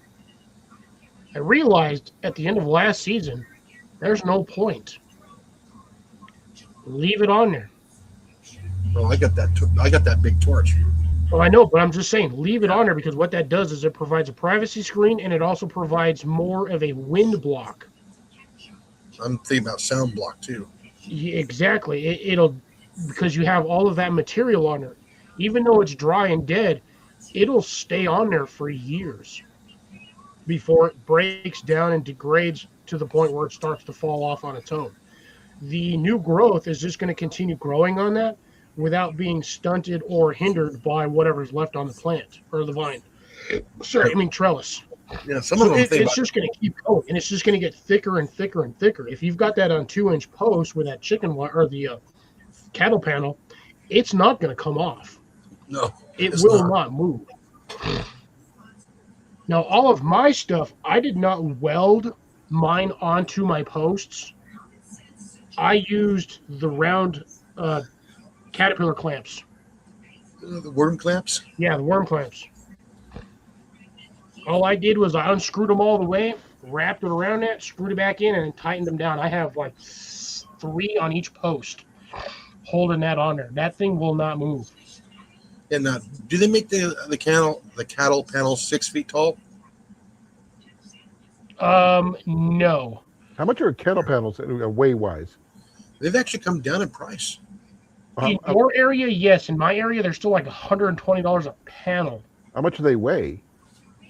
Oh, they're about 40. No, they're more than that. Well, okay. So it's going to depend on the pattern that you particularly get. Yeah, I was going to get the 4-inch by 4-inch. Yeah, those are going to be a lot lighter because there's less material. The stuff I have is fairly heavy. I think each one of those panels weighs about 60 pounds. Yeah, you got the ones that start out at 2 inches and they go to 3 inches and those are 4. No, I don't. I do not have those panels. Those are the ones Bill has. And I hate those ones. Those are hog panels. Yes. It keeps the babies from getting out. I have the whole panel that I have is 2x4 grid all the way from one end to the next. Oh, okay. And I got those ones specifically because I knew I was going to be growing plants that climbed. And if you do not have the right spacing for plants that climb, they tend to not climb and they fall over and die. So I needed something that was going to have enough surface area to have the little tendrils grab onto and just keep going. I still have an entire 2.5 panels of that stuff because one year I was like, screw it. I spent like $380 on panels one year. Because I knew they were just going to get more and more expensive. So at the time when I had the money, I just bought 3 of them. I was like, screw this. At least you have a truck to haul that kind of thing. Yes, I do. Oh, by the way, if you don't have a truck to get cattle panels, it sucks. You have to have them delivered, and delivery fee is not cheap. Yeah. So that's what I did. Originally, I was actually going to use stuff for my house, and then whatever I had left over, I was going to just donate it to my neighbor so my neighbor can grow stuff. I still might do that depending on what I want to do, but it's also going to be dependent on whether or not my neighbor actually really wants to grow that year or doesn't want to grow. Because if you want to grow, it's great to have it there. If you don't, having it there is going to be an eyesore if you have nothing on it. Which currently all 4 of mine are at this moment an eyesore because I have nothing growing up the damn things. Because it's just been too freaking hot. Guess what, Cliff? I'm going to say chicken butt. No. Damn. The Tartar 10 wire stock panel, 4 feet high, 60 feet long, with the steel fence panel, $41.84. Oh, I hate you. It's got the 2x2 on the bottom, or the 2 inches by 2 inches. There's 2 spaces on the bottom, and the rest of them are 4 inches. Oh, by the way, I got an official measurement of how much rain we got in the last 2 days. 4 inches? 2.9. Oh, they got the 5 foot by 16 feet. $68. Yeah, that's like the standard width for a cattle panel. Yeah, but this was 5 feet high. Yeah, well, the 4-foot one is a shorter one. Yeah. But yeah, get the 5-foot one because then that's at least 5 foot wide. And that's still a lot of rain, Colin. 2.1 something inches or 2.5, almost 2.5 inches. 2.9. That ain't nothing. For here? For you, that's a lot. Yeah. For Cliff, that's a lot. Yeah, but see, the thing is, again, I live in a dry state, but for some reason, this city is built around flood control. Like, you'd actually be shocked how much flood control my area has. I've got ditches over here. I got a ditch over that way. There is a ditch on each side of the Rio Grande River, and then we have arroyos everywhere. Not 5 minutes from my house, I actually have a flood control plain where if the water ever fills that area to a certain height, the system automatically kicks in, as far as I know, and it pumps all of that water back into the river. Which, from that area, is not very far. It's maybe 100 yards, if that. Oh, But wow.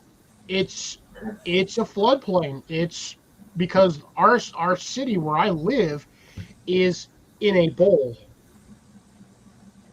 So everything rolls downhill. I've got hills on one side, hills on the back side, hills on the north side, hills on that side. Everything rolls downhill, as the saying goes. So I live at the bottom of essentially a bowl.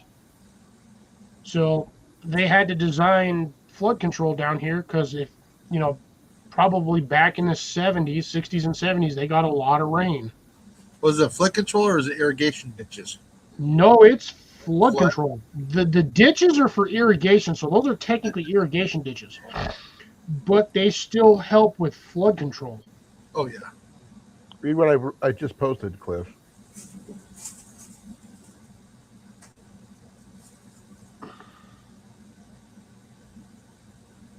It's a lot of rain. Over 12 inches in less than 2 days. It's a lot of rain. Well, that's like what happened in Vegas. Got like 18 inches of rain in like 48 hours. And that just like killed everything over there. Yeah, but 12 inches of rain in 24 hours, that's a massive amount. Yeah. Yeah, just north of town, we actually had 20 inches of rain in 6 hours. You've seen the pictures. Yeah, I've seen that water all the way to the bottom of that damn bridge. That's an insane amount of water. I just realized. No, that's when the water got into the shop. But the water was here and gone like 7-8 hours. It was gone.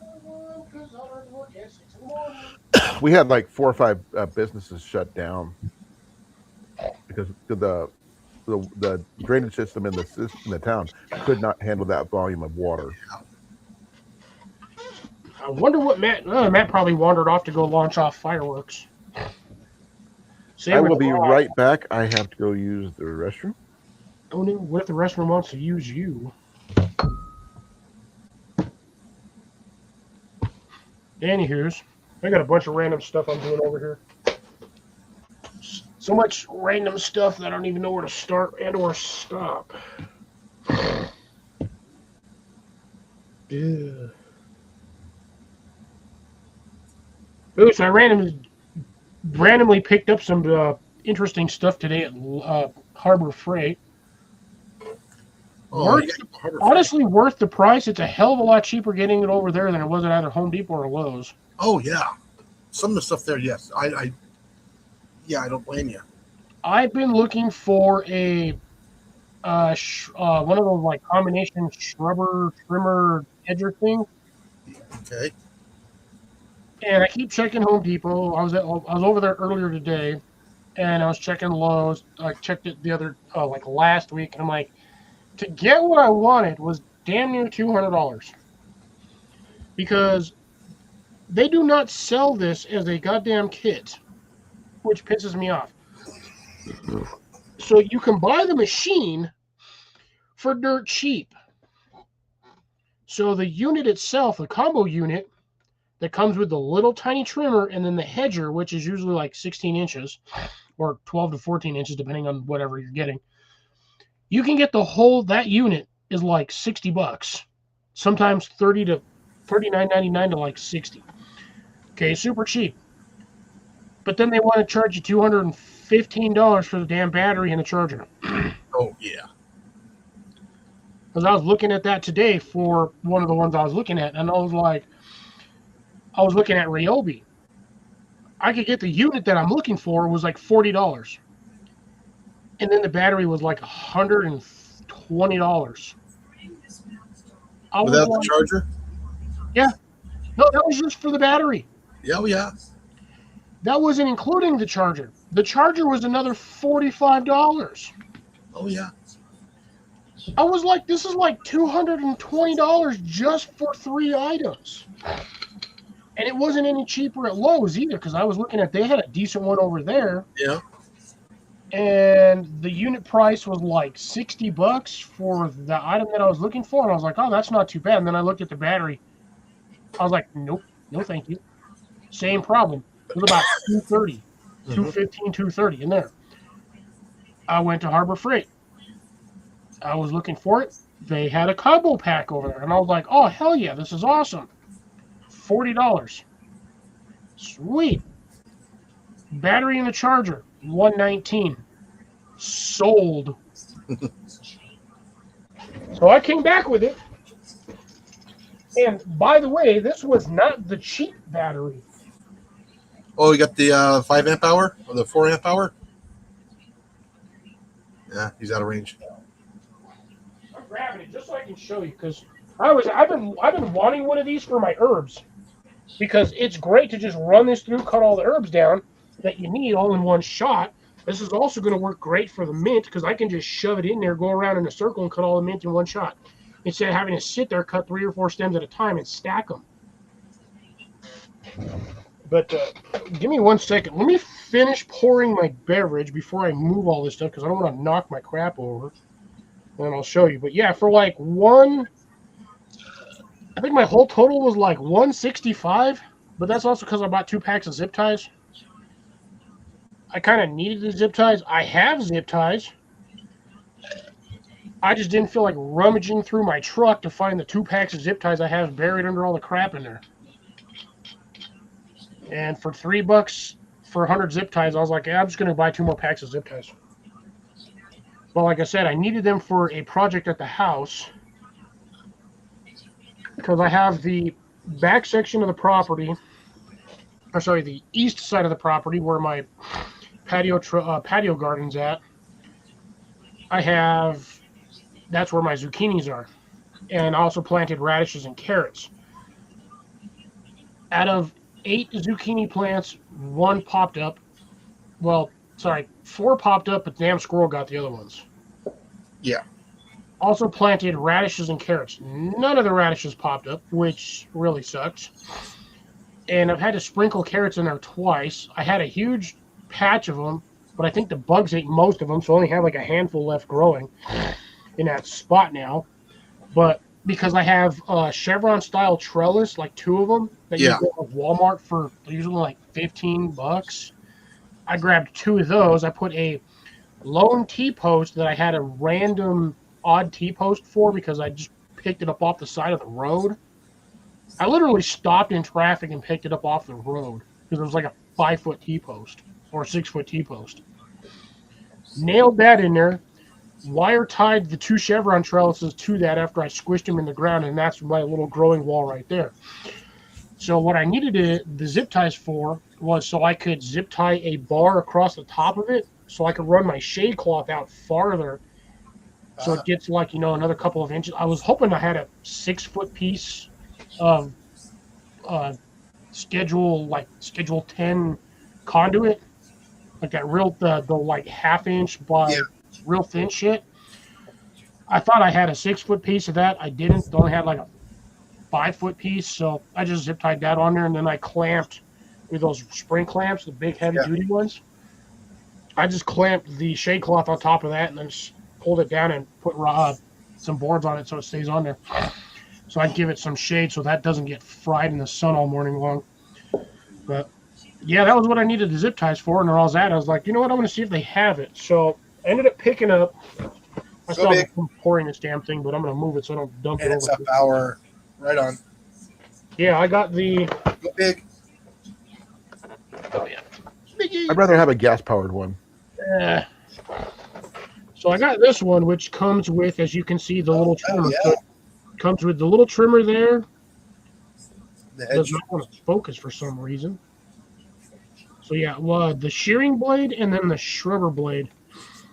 The shrubber blade's it's just about as long as the box. So it's not a really big one, but that's the 20 volts right there. It does tell you on here on this side. It says use a 3 amp hour battery or greater for better performance. Most of the stuff over there was 2 amp hour, and I was like, I don't need a 2 amp hour one because I got to use this for more than 10 minutes. It's going to eat that battery. So I ended up getting that. This was like $40-something just for that. And then I went and got this. Yeah. This was $110 or $115, something like that. But look at that. That is a 5 amp hour battery. Yeah. Wow. What can you do with that? It's a big battery. That's going to last a shitload of time running that no matter what I'm doing. And that's got like a 6-foot charge cable on that freaking charge base, on that charge base. So yeah, picked that up, and I was like, sweet. So now if I ever get any other Bauer stuff, I've already got a freaking 5 amp hour battery. And if I need anything else, I can always just go back and spend another $60 on another 5 amp hour battery. Yeah. Alrighty. This is a 2 amp hour battery. And you be quiet. Fireworks. Yep. 2 amp hour. Yeah, that's a tiny little battery. 5 amp hour. Yeah. That is a big difference. That 2 amp hour battery is most likely about 650s. Mm-hmm. The other one's 12. Yes. Or it's probably 10. Oh, those things are heavy. Oh. Yeah. Oh, that 5 amp hour battery is like a brick. It is. But yeah, that's a big difference. Oh, yeah. One will last you, depending on what you're doing with it. For small use items, it'll last a good while on the 2 amp hour battery. Well, I have 2 of the 2 amp hour batteries and 1 5. Yeah. Happy 4th of July. When I bought my Bauer, I got the kit. Came with the bag, 2 batteries, a charger, and a drill. And then I bought that one separate. Yeah. The 2 amp hour on the drill's not going to be too bad if you're going to go up and bring that stuff up. No, not tonight. Ooh, roll for Ian. Just kidding. Promise? Happy 4th, Ian. Oh, Jenny. Oh, wait. Hold on. He can't hear you. Oh. Happy 4th of July, Ian. He muted himself. Oh, by the way, Cliff, I need to ask you. No, I do not have pockets. Ian, he didn't hear you. Mostly because I'm bored as hell. He didn't hear you. Happy 4th of July. Happy 4th of July, Ian. Bye. I pulled my mic out. It automatically muted me. Now, on your Amazon account, do you still have your Works grinder on the wish list? Oh, the leaf shredder? No, Yeah. I pulled that off. Mine came off.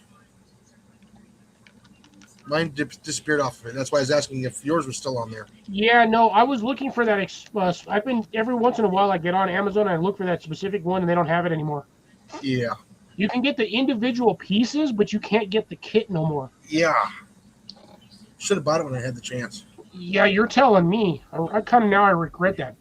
Because that whole kit would have been like $200 for everything. Yeah, but it was like, what, $180? Yeah, it was cheap. Yeah, it was. Like that was with the main base shredder. That came with the bag. And then it came with so the kit that I was looking at, it was the main tower shredder that you could run a bag under and you just dump all your leaves on the top. They had the cage. And then the other part that I had was the vacuum bag attachment to the blower or sucker, the mulching sucker, or the mulch vac, so I could run it that way. And I think that hose was like 8 or 10 feet, something like that. But you could also buy the extension. And I think the extension was like 10 or 15 feet. And I had all of that in there. So like my whole kit would have been like $250, $280, I think is what the price was for mine.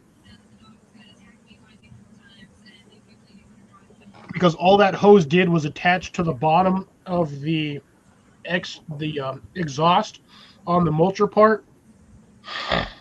But yeah, no, I took mine off and I look at it every once in a while. But yeah, that whole combo kit was gone. Love you, bud. Yeah, I kind of wish I would have gotten it. No, it sounds like a war zone outside right now. Yeah, mine is. They're starting to really go now because it's dark out. So it's getting darker. Ian went out for like half hour though. Ian went out for 1 minute. He said he couldn't deal with it. His a combination of his autism and his ADHD. It was like way too much for him. Sensor. That's funny for somebody who sits on the Oculus all day long. That he's got sensory overload. No, because he focuses on one thing. He blocks everything else out. He focuses on one thing, but too much noise coming from all different directions. Oh no, he goes catatonic sometimes. Yeah. So, you know what? I've done years past. I've actually busted out the ladder and I've climbed up on the roof and I've just sat on the roof watching all the fireworks around the city. Because once I get up on the top of my house, I can see hella far. I gave up watching fireworks after my dad died. I lost him. He literally had a stroke one day, like July 3rd. Ooh. He was in the hospital, so I could not go out and enjoy that. So I gave it up. I did go when Ian was little until he couldn't handle it anymore. Gotcha. Okay, there's the leaf blower and the leaf vacuum. There's the shredder. Yep. But they've changed the vac so the leaf blower vac part they changed, so it's a different model now. Okay, there's the top. I think the one that we had originally was one of the older models, and they were cycling it out. That's why it was so damn cheap. Yeah, they're $145 now for just the top and the bottom. Yep. Yeah, honestly, I think the easiest way to do it is just get one of the gas-powered weed whackers, take the trimmer guard off, kick that sucker on, and then just fill your trash bin or whatever you have, a trash bag, bin. It doesn't get it all though. Shove that in there and just shred the crap out of it. Mine will shred the bejesus out of that can. What kind is it? I have the Shindawa T25. I don't know that brand. That's a gas-powered weed whacker. It's got like Oh, freaking 500 cc's or some shit like that. I would have got the 28, but I said no. I'm not doing professional work anymore, so I just went with the T25. It saved me about $100. But it's still got the 25 cc engine on there. This is a big engine for a weed eater. Yeah, like I said, all you got to do is just take the weed guard off and just shove that in a bin full of leaves and turn that sucker on and let it go, and it'll just mulch everything. Basically, leaves in a blender. That's what I've seen a lot of people do. They're like, if I would have known this sooner, because usually most of us, we rake up the leaves or we use the mulcher and then we shove it in there and then you stomp on the trash and you get it in there, packed down in there. Problem is when you get that much leaves from the top to the bottom packed in there, trash guy has a hard time getting it out because it's packed in there. But what do you guys think about the Troy built one or the steel? But the chipper shredders? Well, I don't know about shredders, but just regular. Well, I know Steel makes a weed whacker. So. Yeah, this one's got a Steel FS45. The Husqvarna I don't like. Yeah, because I'm looking at the Facebook Marketplace. We need one better than our little Black & Decker. The Husqvarna seem a little bit underpowered. For the price, yes. What about a Steel FS55? Steel makes good products, but I've never used the weed eaters. I've only used the chainsaws. Agreed. Let's see here. There's another one. It's called Kulin. I'm not familiar with that one. Yeah, like I said, because when I was with the landscape companies and some of the other locations that I worked with, we've used the Echoes. The only thing the Echo makes not good, bad. The only thing that Echo makes good is their the PV 600 backpack blower. They make an excellent backpack blower. Weed eater's okay. It's just its lifespan is not as good as the Shindawas. Shindawas makes really good hedge trimmers too.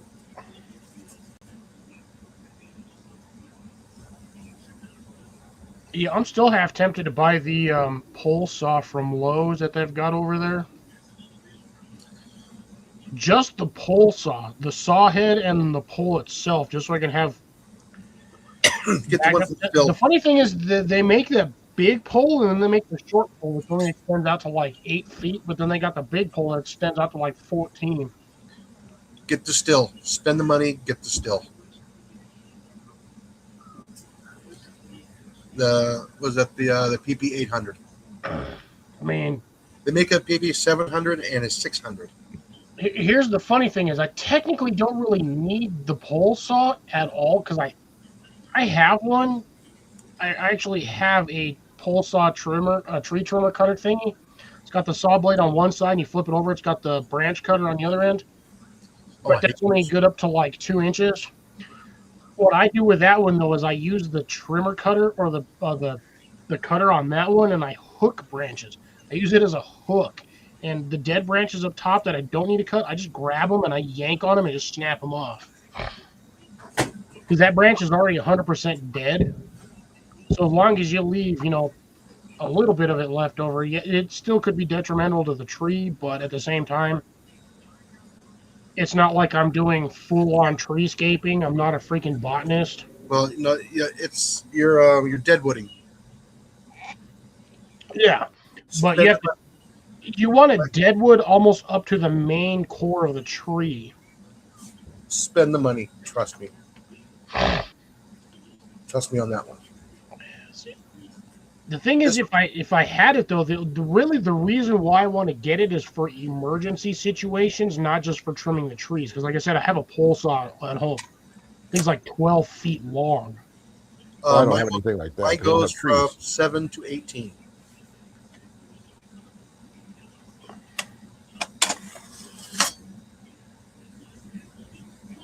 Yep. This is well used, and that's also sharp. Yep. Both sides. Yeah, you got a hook there. No, this side's dull. That side is sharp. designed for like 3/4 inch branches and smaller.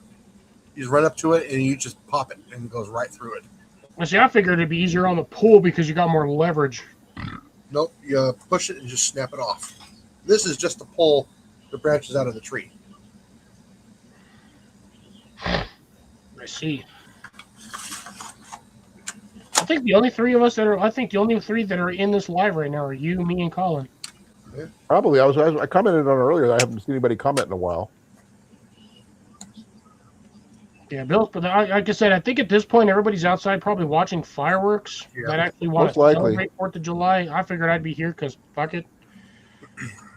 Yeah, so yeah, I know. It's up to you what you want to do, but And I also got the string pole with the clippers too, and I got the pole for about $400 for all of it.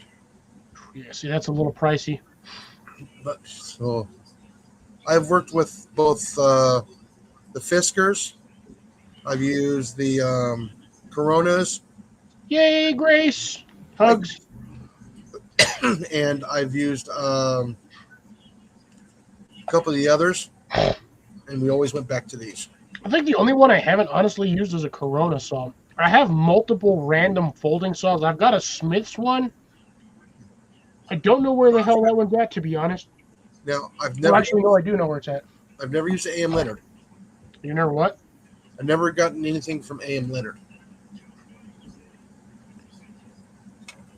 I wonder how the stuff from Lehman's actually works. And yes, for once, I actually remembered the name of the damn company. Yeah. So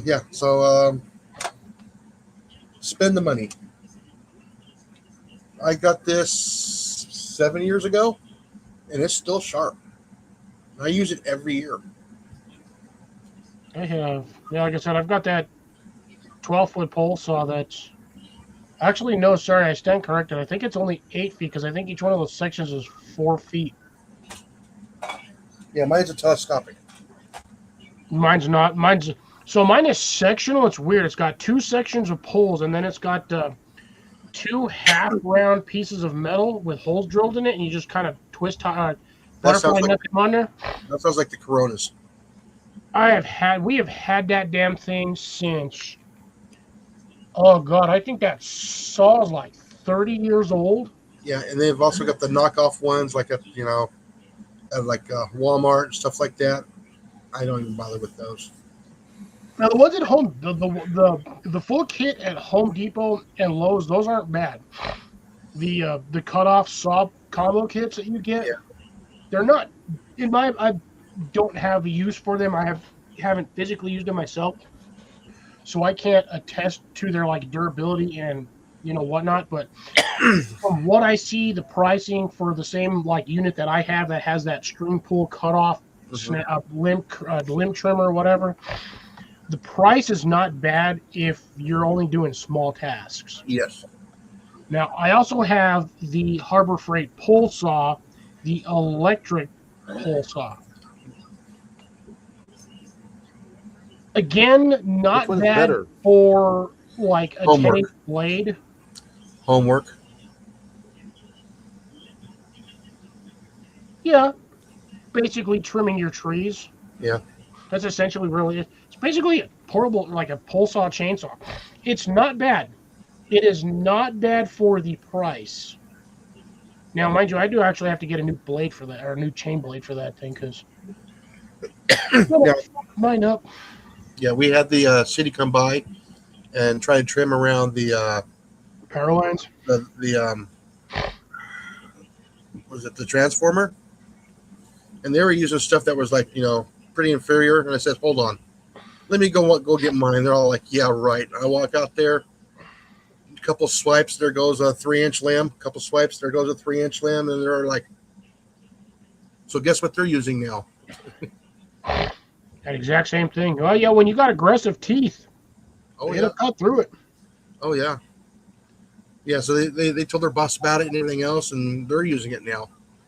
But they asked me, where'd you learn to get something like that? I says, I used to work for a municipality in the parks department. This is what we used. Yeah, it's like the Silkies. The Silkies are designed to cut on the pull, but those things, they'll eat through limbs like a chainsaw eats through a freaking watermelon. That one goes back and forth, so push and pull, Yeah. and it's a clean cut. Yeah, because it's got the channels in there in between the teeth. What was it, 4 Yep, teeth? they're It's got the opposite. clean out. They're opposite, and that blade is hardened steel. That's good. That's where the expensive part comes in. Yeah, but the thing, I mean, so I can understand the value of having hardened steel, but at the same time, if you kink that and it bends, that it's going to have that bend in there for eternity.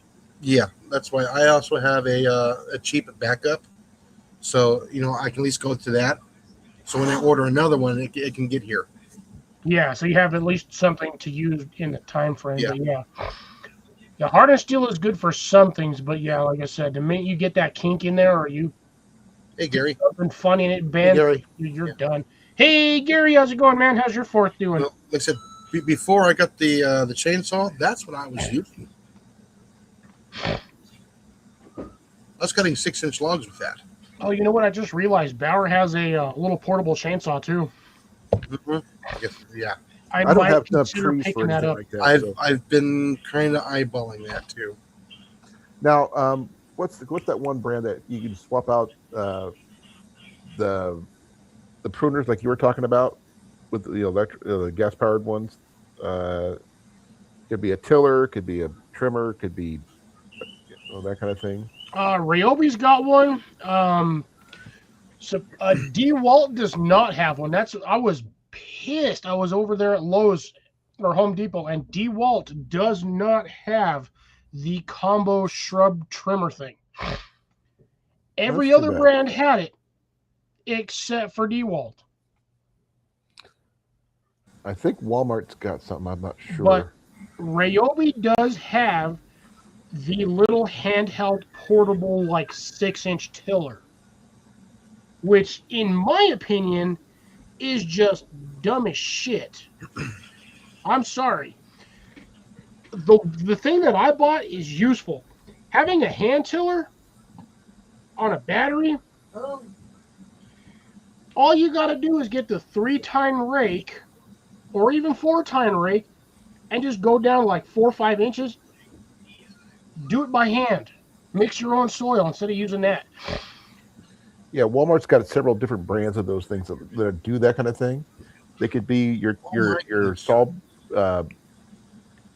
ones for trees and stuff up in their limbs.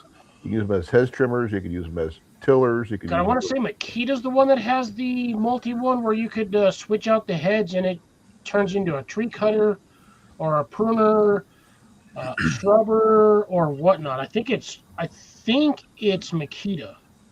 Well, the one I'm looking at is just like a generic brand. It's called KFF 52cc 6-inch 6-in-1 gas-powered multi-tool for landscaping, hedge trimming, weed cutter, string trimmer, brush cutter, edger, and pole saw, and with extension pole for $213.99 on Walmart. It's not very good. Sounds like one of the Walmart brands, almost like a Makita or anything like that, or Not that. I don't know. I'm looking at that chainsaw right now for Bauer, the 12-inch cordless tool only. Comes with a bag. It comes with a chain and bar guard, 3 chains, and a pair of gloves for $75.99. Hey, Daniel, how's it going, man? Happy 4th. Hey, Daniel. Good evening, Tiffany, if you are there next to Daniel. Long time no see, ladies and gentlemen. Be well, be safe. Happy 4th. Don't do anything I would do, and always remember, if you're lighting off fireworks, either keep a bucket of water or a hose ready, just in case you light a fire, because it is dry for a lot of us. And I'm actually surprised my state has not done a fire ban, which they usually do if we don't get rain. Last time we got rain was almost 3 weeks ago. Yeah, and let's see, the 220 watt power inverter for the battery is $39. Yeah, see, I would just need, because I've already got the 5 amp hour battery, I would just need the portable chainsaw. I'd be fine with that. Mind you, yes, it's only like 8 or 10 inches, but That's 12. in an emergency, you'd be surprised how many people don't have saws in their vehicle on like downed limbs across a highway or like back road. I carry a saw with me wherever I go. I have a saw, yes, but not Yes, a handsome. powered saw. No, I don't. And I'm also looking here the 2-pack of the 5 amp hour replacement batteries. For 2 of them is $75.99. Yeah, Bauer's got for the price. It's not bad. That's way better than the blue box store or the red box store, or excuse me, the orange one. Yeah, Way better prices. that's why I went with this one because the total between that and the 2 bags of zip ties, I think I spent like I think it was like $168.35. Oh, I got my receipt right here. But I like the idea you can charge your cell phones off of a battery. And get this one. I tried to opt out of the warranty, and the lady at the counter somehow sucked $4 off the warranty, so I only had to pay like $8 for the warranty for a whole year instead of the like $13 that it would have been. That's not bad. But yeah, let's see. So $39.99 for the Shrubber Shearer tool, the combo tool. The 10-year the 1 year replacement warranty instead of $14.99 was $10.99, and then the Bauer 5 amp hour battery, the combo kit that was actually on sale. Yeah. Ooh, I got almost 18. We'll say $17.25 is what I saved. This the normal price was $115, and I paid $97.75 for it. Awesome. So with that and the zip ties, I paid $165. Jason, do you see what I put down there? No, I did not. I'm actually 52 cc's for $219 for a pole saw. for what kind? It's a Vivor 52cc 6-in-1 multi-trimming tool, gash heads trimmer, weed whacker. I would find out how many bush people cutter, have that. cutter. Read the reviews. Well, I figured you like Vivor stuff. It was a Vivor product. Again, like I said, those are multi-tools. I've used them before. They're a little bit underpowered for one tool and way overpowered for another.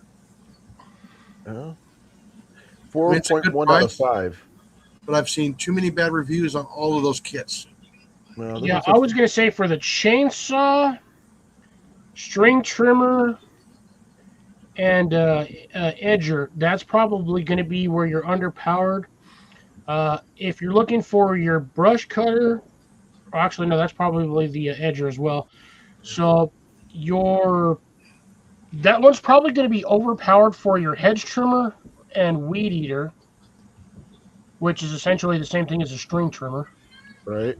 Your brush cutter is going to be similar to like a brush hog, so that's going to have the metal blade on the front of it, which is going to be underpowered for that because of the weight of the blade. Yeah, same with the edger and the pole chainsaw.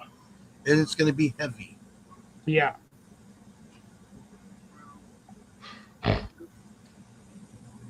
Right now, it's better than what I got right now, which is nothing. Except for a Black & Decker little charging. I don't know if that one actually has a tiller attachment there, Gary. I know DeWalt has one, or sorry, not DeWalt, Ryobi has one because I seen it at the store today. But which one is that one? I don't think if you have the pole saw version of the tiller, it's not bad. But again, you're only doing like an 8-inch wide section at a time. You're better off just buying an actual freaking tiller. Yes. And it's going to be the same damn price because you're paying for that pole saw, you're paying for the battery.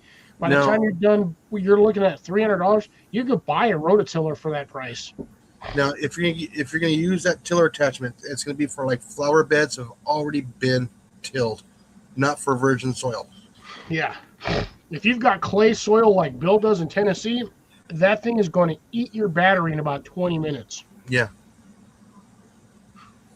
You're better off at that point having an electric one. It's going to be underpowered, but it'll do the job a lot better, more efficiently than the battery pack will. Yeah, because you're going to have to break that soil up real good to use that tiller to mix the soil. It was designed to mix the soil. Yeah. Not break virgin ground. Yeah, I'll just borrow my neighbor's tiller because she has one. Now, again, a rototiller will not work very efficiently in an area that has a crap ton of rocks. Yeah. It will eat your blades, bend them, warp them, kill the edge on there, and it will just overall just destroy your machine. So, I just thought I had flashbacks of hearing the internet connecting to the internet thing. don't now I hear it. Damn you, I hate you. It was in the background. Somebody was. Ollie. I heard that. And I go, oh my god, flashbacks. It's like 1994 all over again. Gary says he's got a 56 volt Ego chainsaw. Yeah, and that 56 volt battery is like $300 just for the battery. No, the Ego batteries. Try 6. Because we saw That's what the 24 amp hour battery or a 50 amp hour battery. I believe that's gonna be the 50, the big one. Yeah. You gotta remember that zero turn mower takes 6 of them. They sell you the mower with 2. You can run it on 2, but you're not going to be running it for very goddamn long. And you'll kill the batteries fast. Yeah, that's what I'm saying. You're not going to run it for very long. If you get half an hour on those 2 batteries, you're lucky.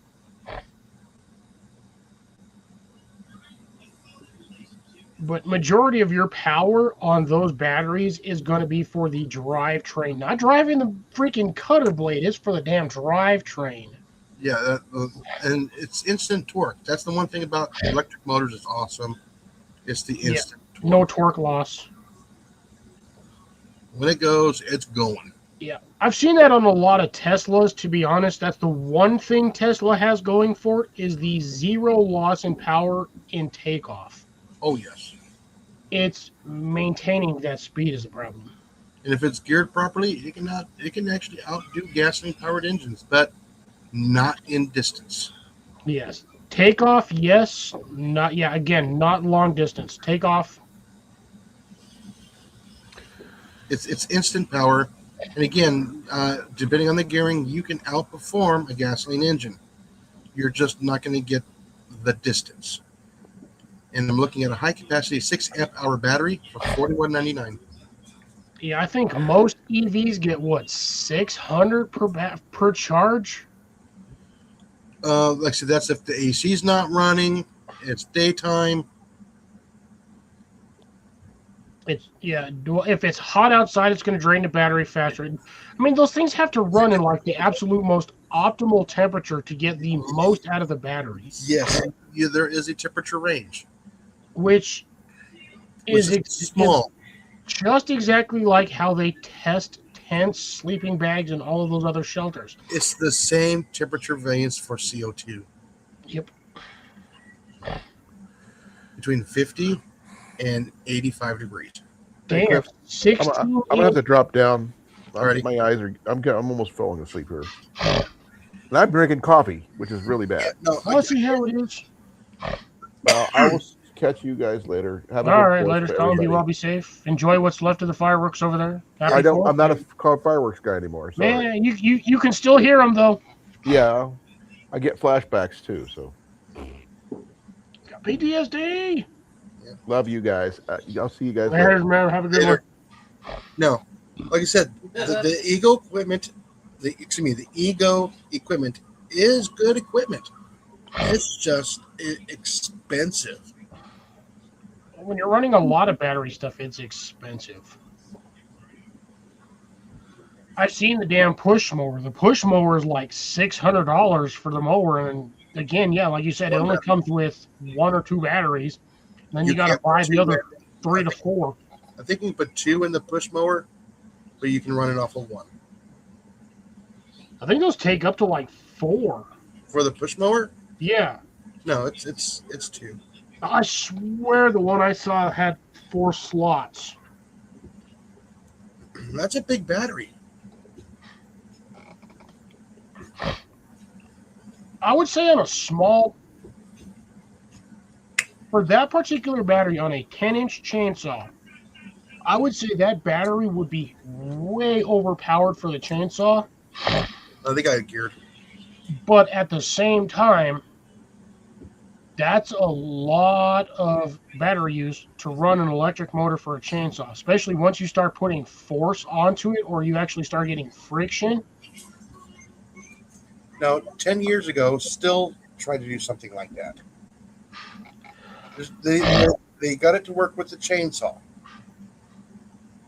But again, that is a monster battery. Yeah. I mean, they tried to do it with the hand blowers, weed eater. We even had the walk behind mower. Walk behind mower can only do an infield on a baseball field. Excuse me, a little league field. You can only do half a field before it need to be recharged. Yeah, that's not a lot. That really is not. That's just basically from first, second, and third into home. You know, that's basically the home plate, either to the left or right. How do you gotta go? That's my question. How do you gotta mow that much grass on a field that's already got short grass? Yeah. That's like saying you're only mowing 10 feet of the green on a freaking golf course on the first hole. Mm-hmm. The damn grass is like that tall. Mm-hmm. And again, that's what we got out of it. Again, that was 15 years ago. Yeah, I still feel in my bones and logically, mathematically, gas is still the better way to go on a lot of it. Welcome back, Deb. And it is to work all day. The fuel is better. Again, if you're working in a small area periodically, blowing off a sidewalk, weed eating a front yard in a backyard inside of a suburban neighborhood that's only on less than an eighth of an acre, it's perfect. Quarter acre, it's perfect. But if you're going to be doing, parks and stuff like that, no. You got to run gas on that stuff. You have to. Oh, yeah. I mean, like I His said, neighbor almost killed himself, apparently. yeah, and I'll tell you what, there's still not a mower out there that can compete with the Walker mower, the Walker brand mower, for what it does.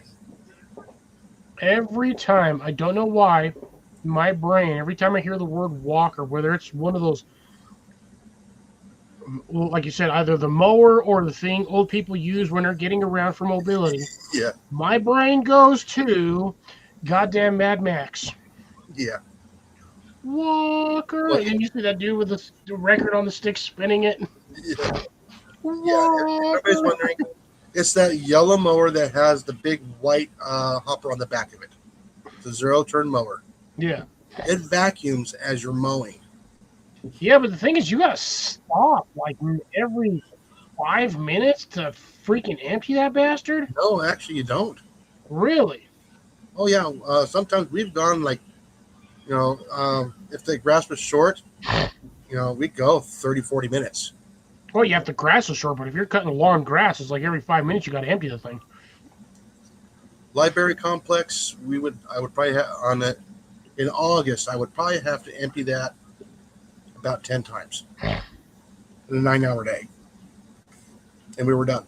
So what? Once every 45 minutes or so? Yeah, and then we'd have to shovel it into the dumpsters because ours didn't lift up like some of the nice ones are. But that lift is an extra 110 pounds on the mower. Deb, I don't know if that has anything to do with stupid. I think what that is either the firework was too old to get up high enough, so it needed a little bit more Viagra, or it just wasn't packed right at the factory and just didn't have enough oomph to get up there.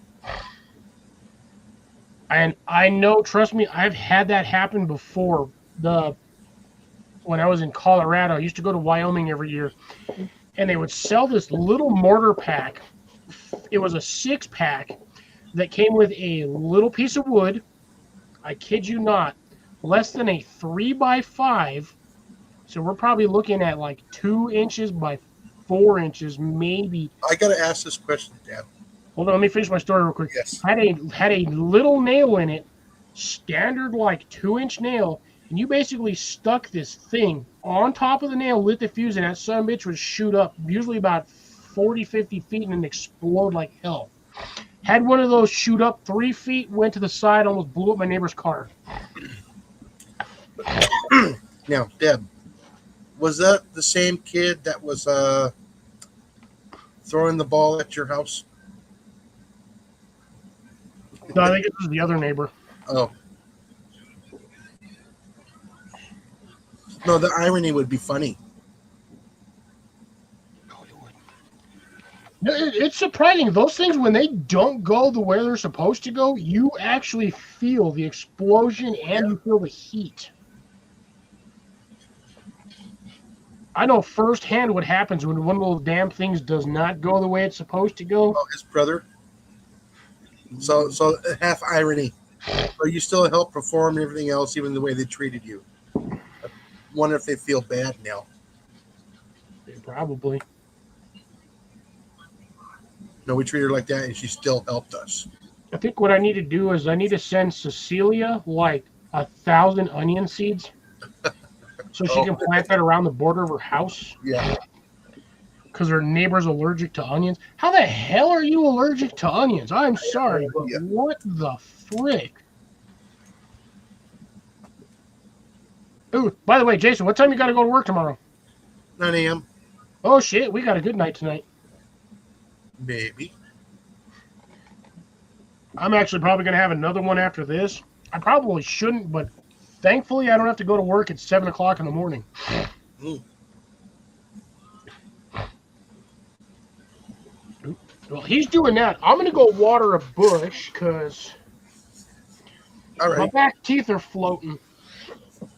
I also have to fumigate the hallway. Yeah. Now I got to do a 9 to 6 tomorrow, then a 8 to 4 on Monday, and I have Tuesday, Wednesday off. And then pulling the old switcheroo, and my short day will be on Friday. I'd rather have it on a Monday. Gives me an hour longer weekend.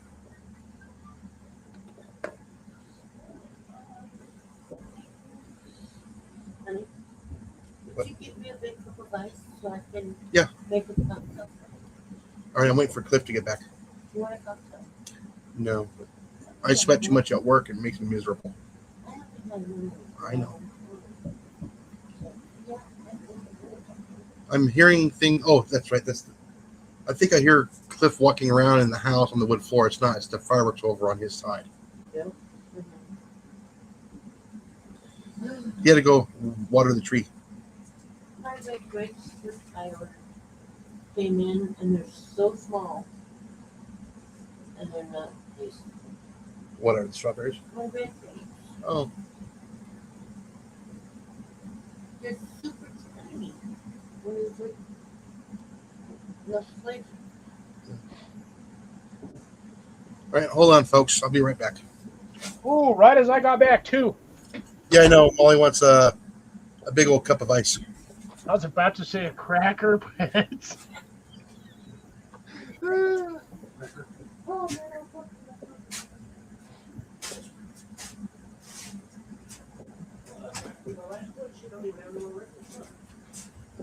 Three it is. It's actually, surprisingly, my last Red Bull, so Cecilia can't yell at me for having a third one, but yeah, my week has been ridiculously stressful, so I'm going to have a third one. I don't care.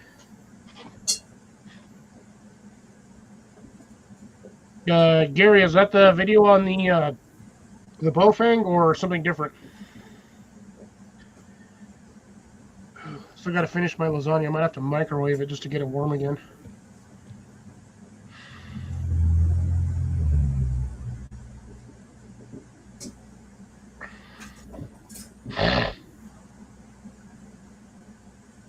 Yep, I just find it odd that people are allergic to garlic because that stuff is everywhere. It's prevalent in a vampires. bunch of food. What was that, Molly? Vampires. Vampires. No. Here's the thing. So, what if, because garlic is a blood thinner technically, so what if vampires started the rumor that they're allergic to garlic, so people would eat garlic only to thin their blood to make it easier for a vampire to drink it? Well, that would be good marketing. Exactly. So there's a possibility that this whole aspect of us thinking that garlic is detrimental to vampires was BS. And it was a marketing ploy so they can just drain us faster. What did I miss? Random vampire garlic talk. Okay. Because Deb threw this up there. And then Molly said something about vampires being allergic to garlic. Yeah.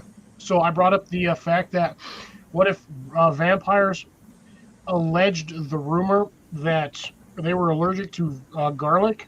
Yeah. But garlic is technically a blood thinner to an extent. Yeah. So that people drink or eat garlic to make the blood thinner so vampires can drink it faster. Oh, okay. So it'd be like their, really watered down orange juice. Either that, or it's like they're like their meals with seasoning. they're like their meals and seasonings, or it could be just like warfarin to them. Exactly. Dude, what I'm saying, dude, it's what's not to say that it wasn't a good marketing ploy. First off, to get more people to buy garlic. So yes, it does help out the garlic vendors, because that's about what time it would have started. Would have been like the 17th, 18th century when they actually had vendors and not shops. So it helps them buy more garlic. Oh, now that makes me think that the damn vampires and the freaking growers were in goddamn cahoots. Oh. Oh, see now, if you think about it, mice and rats really don't eat onions Oh, they won't touch them. or garlic. Okay, They won't touch them at all. bad as a rodent. So it is like warfarin.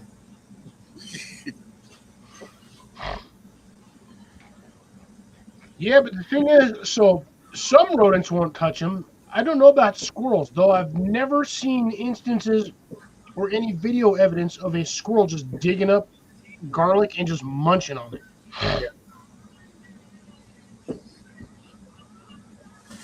Well, yeah, nowadays they could go to a blood bank. Oh, yeah. See what happens when you get Cliff and I thinking too hard? Dude, when I start getting, dude, I can go down rabbit holes. Oh, yeah. Everything's a conspiracy now. It could be. Yeah, what is it? 9 o'clock at night, and everybody's going full bore on the fireworks right now. Yeah, it's 10 here. I'm gonna have me a third one because I can only have a third one. I don't have any more Red Bulls. Yeah, I was actually gonna try to go to bed at a normal time tonight. I would like to do my opening and closing for my video tomorrow morning before I go to work. So when I get home tomorrow evening, tomorrow Sunday, I can at least edit it my video. Man, screw that shit. This is gonna be a stiff one. That's all I. Oh, you can't see it. Swig it. Yeah, dude, I have like half a shot's worth, so look, Swig it. empty cup. No, I'm just gonna put it in my mix. Oh, okay. Look, that's all I have left. Oh, sorry, you guys can't see shit because I'm wearing a dark sweater. There you go. There's the top of that. So that's a standard shot. Here, I'm gonna join you with this drink. So that's going in. That's going to go in with a 12-ounce Red Bull. So I'm going to be hammered, but I'm still going to go outside and. Jason's got the grape juice. No, not the Cranberry. Cranberry. You doing 1 or 2 shots of vodka? Yeah, I've already done like 4 bottles of water today, and I got a 5th right there. Already had a apple juice. Then I'm gonna have a cranberry juice. I turned my apple juice container that I had in the fridge when my sister and my nieces were here before everybody left the house. I drank half of that, or well, the other half of that, cleaned it out, filled it with water, and I've been using that as cold water. I just fill it up every couple of days or every day and shove it in the fridge. And by the time I get home from work, I'll have my standard water bottle, 32-ounce Nalgene, and then I have that, and I got plenty of. I got like 3 gallons of water just chilling in the fridge. Because I get sick and tired of drinking stuff, so I gotta do that tomorrow too. I gotta get water tomorrow.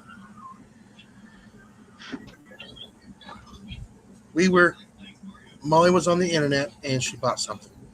Oh, nice. She bought a new water dispenser for us. Ooh, nice. We haven't had a water dispenser in about a year. Yeah, but it was only $89. It was $89 for a bottom feed. With 3 different temperature settings. 3 different temperature settings. Hold on. Did it have the ozone generator too? It's all there. Even the ozone? Just like the other one. Awesome. Yeah. Awesome's got the ozone generator on there too. Oh, nice. And I didn't have to pay $300 for it this time. No, it was on. It was on sale. Well, the first one we bought was $300. But it lasted for, what, 12, 13 years? Well, I'm hoping this one's just as good. Yeah. And then it said it was used. It was marked out for $3.99. Oh, it was marked down? So they're getting the new models in then. It's a clearance. Yeah. Clearance. I have a distilled water generator at the house. My dad bought that off of Amazon for some reason. Or I think it was either Amazon or Vivor. I don't remember. Yeah, we have my dad has a distilled water maker. It's like, bro, I get distilled water off this sumbitch every goddamn day. Yeah. Anywhere between 2 to 3 gallons of it. Like on a good day. If I drop that down to the lowest absolute setting that it'll go down to, which is like 60 degrees, my container that I have for the drain off will fill up to like that far by the time I wake up in the morning. Put it on dry. Oh, God, no. Dude, that'll fill up that container every 4 hours. Yeah, I know. The problem is I don't need that much distilled water. The only thing we run distilled water on is the steam cleaner in the house. Yeah. Now, technically, the humidifier works as well, but I mean that's going to go through. It's like what 104 ounces per night. And that's usually depending on what setting it's on. It won't even go through all of that. I'd fill up probably in a week. I could probably fill a 55-gallon container if I ran this bastard on dry. Oh, yeah. No, like I said, a lot of times I'll run this on dry. But yours is also venting outside onto one of the plants. Mine does not. I cannot exactly drill a hole through the wall because my dad would be pissed. You gotta also put it up. Well, no, because if you put it up any higher, you have to make the hose longer. Well, the annoying part is when you buy these damn things, they don't come with the damn drain hose. Usually. Vivor sells a kit that drains into it, and it has a pump when it fills up and pumps it out. No, see, I wouldn't have a problem with it if I had a plant in my room that worked off of this. The only problem is I don't have sunlight. I have this windows blocked off. In the middle of the day, if I turn my lights off, it's dark as shit in here.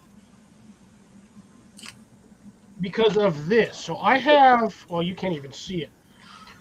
I have an old sheet, like an old bed sheet. Just the sheet. And then I had a couple of pieces of canvas, like canvas drop cloth for like painting. I sewed all of that together to cover this whole window. Yeah.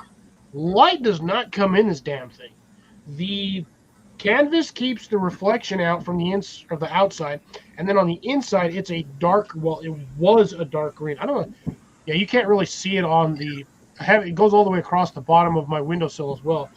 But it was an old like hunter green, dark green color. Again, in the middle of the daytime, if I turn my lights off in here, it is dark as shit. The only light that comes in is off of the vent exhaust. Yeah. From the AC. No, what I'm saying is they actually have a little catch that has a little pump in it, and when it fills up, it pumps the water out through a tube outside. Now, see, I could probably run that system. I'd have to run the tube out here, but I'd have to drill a hole in the side of my cabinet right here, right on this side. I have a DVD shelves, but I have the external jack for where the cable used to come in. Yeah.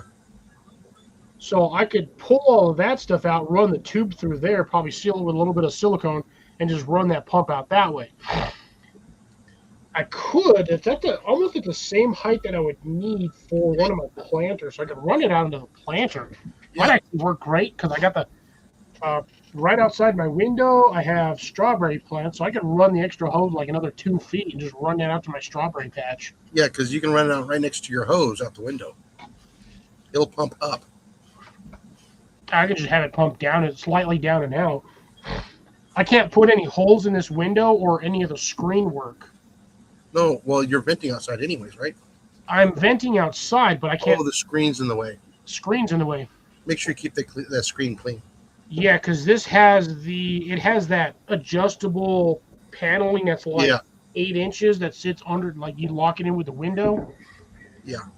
I have that in there, so I can't run water drainage through that area without cutting a hole in the screen. Yeah, Deb's got a battle going on outside.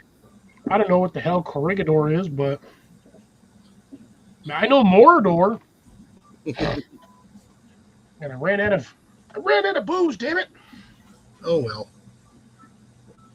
You have to pick some up before next Saturday. Right. Good thing I got a Walgreens both by not too far from where I live and fairly close to work. I still have that booze from 2 years ago. Damn, you still have that thing? Yes, I still have those bottles, yes. I still have beer in the house from last April of last year. Jesus. I still have it's July, and I still have 4 solid bags of Cadbury chocolate eggs. Oh, shit. That's Daniel. I know how that goes. As long as they didn't blow a window, should just be able to wash it off. I thought they made fireworks illegal where you're at for this time of year, for this year. Jason, guns are illegal in some areas, but people still have them. Yes, I know. Do you think that's going to stop people from celebrating 4th of July just because they make fireworks illegal in their area? I drove by 4 fireworks drops today, and I did not stop at a single one of them.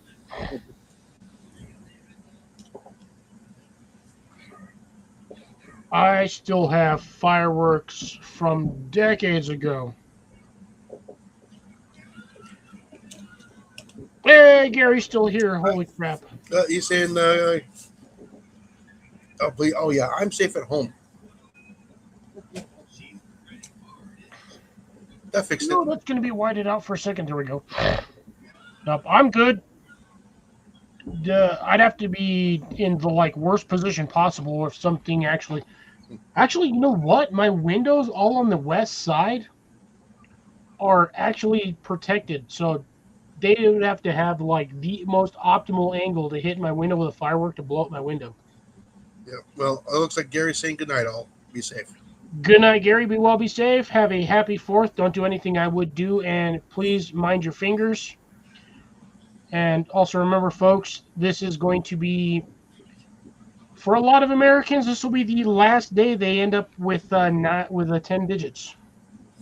Yeah, like I said, I'm good. 5, 10, 15, 21. I'm good. So, and also as a pre-warning for Thanksgiving, even though that's a couple of months away, thaw out your goddamn turkeys before you shove them in the deep fryer. Yeah. Because okay, yeah. God only knows how many people have lit their garages on fire, dropping a frozen-ass turkey in a 500-degree deep fryer. Or the back patios. Catch their porch on fire, burn the grass down. Yeah. Ended up in the hospital with 3rd-degree burns. Because it Pay attention to what explodes. you're doing. And make sure you test it to see how much oil you actually need. Do the water test. With turkeys especially, do not fill the damn thing up 3/4 of the way with oil. You don't need it. No, what you actually do is you actually put the bird in the pot, and you fill it full of water to right where it's going to be cooking at. Then you pull the bird out, let it drain for a few moments, and then you measure how many gallons or cups of water is in that pot, and that's how much oil you put in. No, you just mark a line on the inside. You can do that too. But I'm not doing that to a good pot. All you gotta do is put like literally one Sharpie dot at the level where the water stops. That one dot of Sharpie is not gonna kill you when it's in the deep fryer. Well, Welcome back. a lot of the good pots will also have hash marks on there too. So Yes. But again, in all honesty, fill the pot like maybe just under halfway. By the time you put your turkey in there or chicken or whatever the hell you have it, it's going to fill it up the rest of the way. You're going to have more than enough oil, grease, whatever have you, butter if you want to do it in a giant-ass tub of boiling butter. Or even lard for that matter, which means you're going to have one of the fattest, greasiest damn turkeys possible.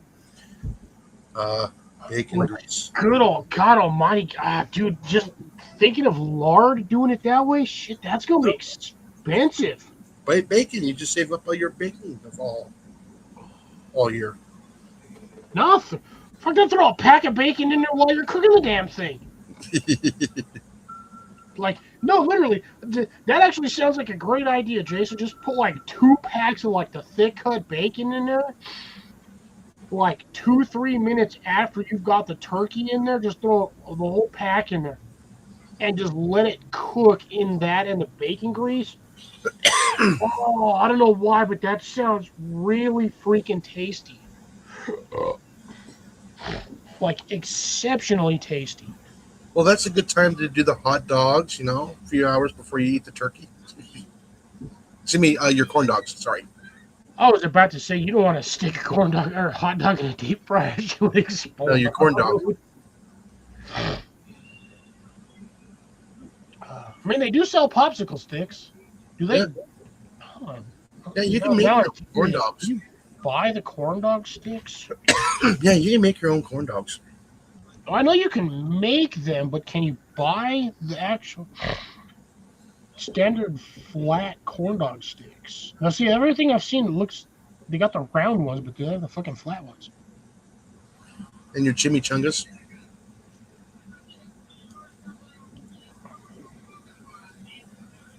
The problem is I can't tell if these are the flat ones. So they got bamboo ones. They've got those skewers. Those I wouldn't consider using that as a hot dog skewer. Oh, here we go. Prime Source flat corn dog sticks. Oh, there we go. Sirens going off like crazy now. Oh, here we go. Corn dog stick supplier. Wholesale. Yeah, you can buy the flat ones. I don't trust the round ones. I don't know why. I feel like corn dog would just slide right the hell off. Oh, damn. I just deep fried mozzarella stick. Oh, yeah. Oh, that sounds good. That sounds hella good. Pigs on a blanket. Sorry. Damn, so apparently you can buy corn dog sticks, make your own corn dogs at home. Oh, now see, if you get the, what is it, the big old long-ass barbecue fork skewers, the wooden ones, that you use like camping, get like a 30-pack for dirt cheap. That's a big corn dog. Bro, you get the foot-long corn dogs and you stuff that sucker on there, make your own corn dogs. You only got to eat 1 corn dog. Maybe 2 if you're really hungry. Well, you can do 5 corn dogs on one stick and one dip. Yeah. You would not have much of a handle, though. Last corn dog would have to be pretty much halfway on the stick. But still. No, I think the ones I have, you can get about 3 hot dogs on it.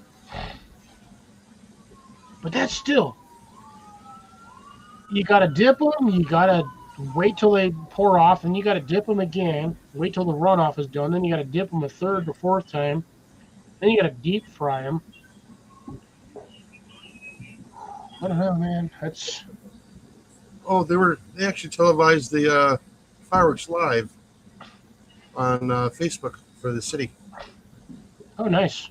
Yeah.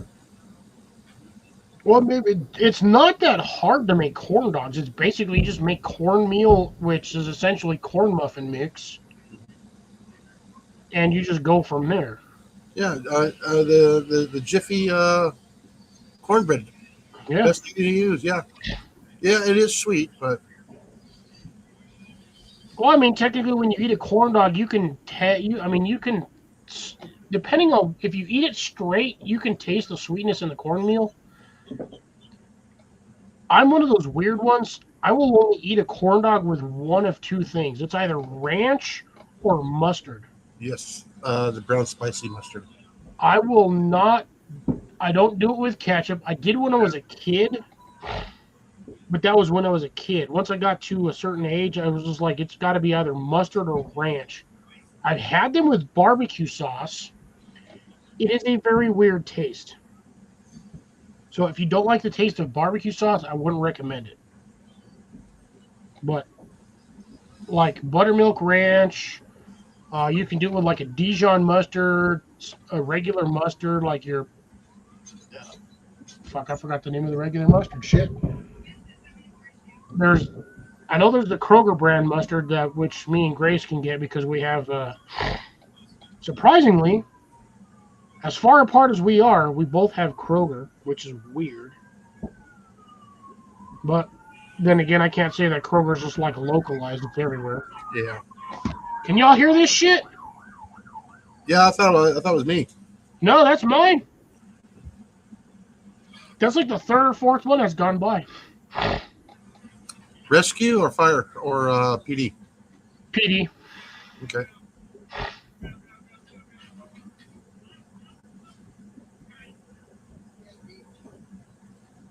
Yes, you do have to make the cornbread batter a little thicker, so you do have to Use less liquid. less liquids. It's this making a corn dog is the exact same way you would make a candle. You dip it, you let it drip off, you wait a few bits, and then you dip it again so you can get that nice thick crust on there. And I've also wondered what a deep fried croissant hot dog would taste like. I've never had one of those. I know what deep fried Twinkie tastes like. With I do raspberry too. sauce. I've had those at a state fair before. I can only eat one. I can't eat anymore. It's too rich. I've had deep fried Oreo. I haven't had that. That's a little much, in my opinion. Yeah, welcome back, Matt. Did you enjoy your fireworks display over there? Is that sirens on you again or me? That was me. Okay. This is what happens in my area during 4th of July. These motherfrickers go nuts. Most likely that was a call either noise ordinance or somebody blew something off of themselves that they shouldn't have blown off themselves. Oh, damn. What happened? I hope nothing bad. Now you got me curious, Matt. What happened? Who lit a fire on your property? I've never done the deep fried Snickers. No, neither have I. Deep fried ice cream. I've had deep fried ice cream. To me, that just sounds weird. You got a frozen going into something that would technically melt it. Yes, you can. Give me 1 second, Matt. I'll throw that link back up. Yeah. Oh, send a link. I got it. It's in it.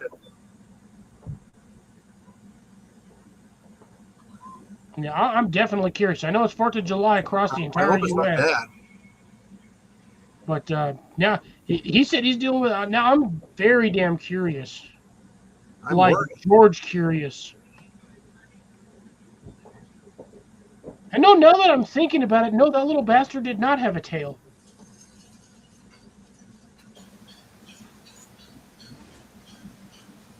Ooh, he doesn't have his thing mirrored. It's hot. Yes.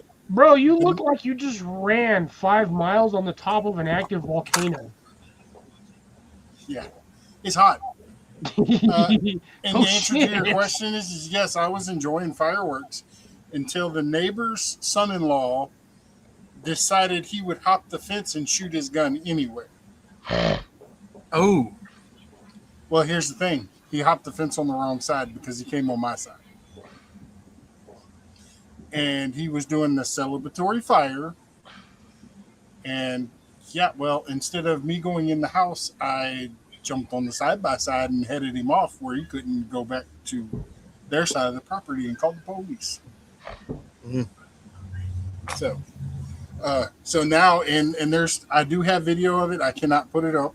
Yes. I Understood. may be able to send a link to somebody over on some other place, but I don't know.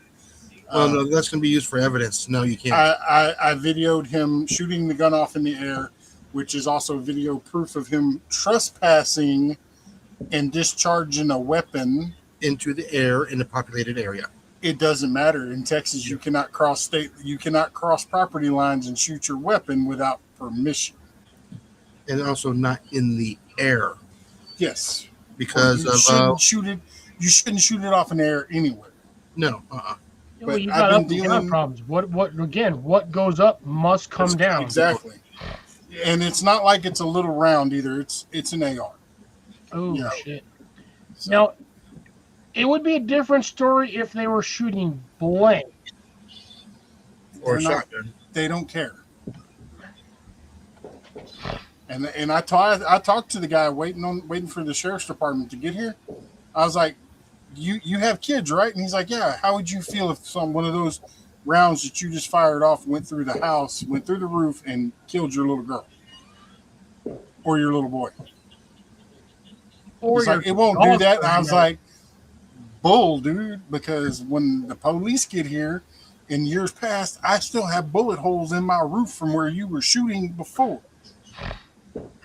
He said, you can't prove it was me. I was like, I don't have to prove it's you. That's past tense.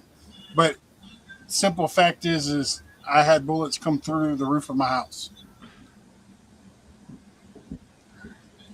Well, that's still an event for a night. That shouldn't even be a problem. So yeah, surprisingly, where I live, I don't live in Texas, but where I live in the South, I live in what's considered the South Valley of my state. I'm honestly surprised that in between the mix of fireworks, I have not heard gunfire. Yeah. Because where I live, they do a lot of that. For every random occasion. Father's Day, Mother's Day, freaking Easter, 4th of July, goddamn Thanksgiving, Christmas. see, and I used to shoot my gun off on Christmas, or not Christmas, New Year's Eve and 4th of July. Here's the difference. It was not going into the air, and it was landing on a berm. So yeah, It you were was shooting a put- backdrop. That was put in place for a gun range. Makes sense.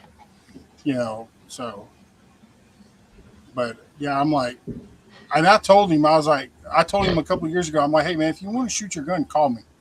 Here's my phone number. Call me. You can go on the other side of the property and you can shoot the range, down range, not up in the air. Yeah, see, that's the problem when they shoot up. It's got to come down. It's coming down somewhere. Yeah. You can shoot dead vertical, and that bullet will come down Somewhere. nowhere any close to where you shot the damn thing because of freaking one, velocity of the earth spinning around. That bullet might go up Air. Air, the wind. air, wind, know, whatever. You got to think though, because and yes, it does. It slows the projectile down on the way up, but it intensifies coming back down. Well, yeah, because you got 9.80 feet per second of gravity coming down, or terminal velocity. But yeah, again, you can shoot that straight up, but that damn bullet's going to land half a mile away. Yep. It does not matter. And that half a mile in any direction could be somebody driving down the road, coming right through the windshield, gets them right in the chest. They're dead. They kill 3 or 4 people in the damn car because, they're trying to drive home from a barbecue. And now you've essentially just murdered 4 people. Mm-hmm. It's unintentional, but it's still nonetheless. Oh, coyote. Oh, bye. He's all, what the hell? That's probably his damn cameras out there, probably catching some other shit. No, it's probably one of the investigators. Ooh, that sucks, Deb. A shotgun is not as bad depending on what they're shooting. Yes, it's gonna hurt. It's like getting pelted with BBs, but yeah, but they're not traveling over terminal velocity. I mean, they are, but again, it's not going to be super detrimental because it's like getting slapped with a bunch of BBs. I've been rained on. If it was a slug, that might have been a different story. But if you're doing like bird, quail shot, or whatever, it's not as bad. Game load, you can shoot it into the sky, and when it comes down and hits you, it just feels like dirt hitting you. Yeah, it's like getting. I mean, unless you're within like 20 yards, then it can be a little dangerous. Yeah, Deb said like 4 blocks away. That's still, even with terminal velocity, it'd be like no different than getting shot with a BB gun at like 20 feet. Well, and I mean, if you want to shoot your shotgun off for the 4th of July, I'm perfectly fine with that. If you're going to do it, why waste your money and buy a bird shot when you can just go buy flares and at least they look cool? Ooh, good point on that one. And they're cheaper. You know what's cheaper? CO2. Just don't put BBs in it. At the end of the day, the cheapest thing is just go buy the fireworks and pop them off and quit wasting your ammo. It depends on where you're at and what the bans are for that season. You could end up in jail lighting off fireworks, which could be like $5 to $10 grand. Well,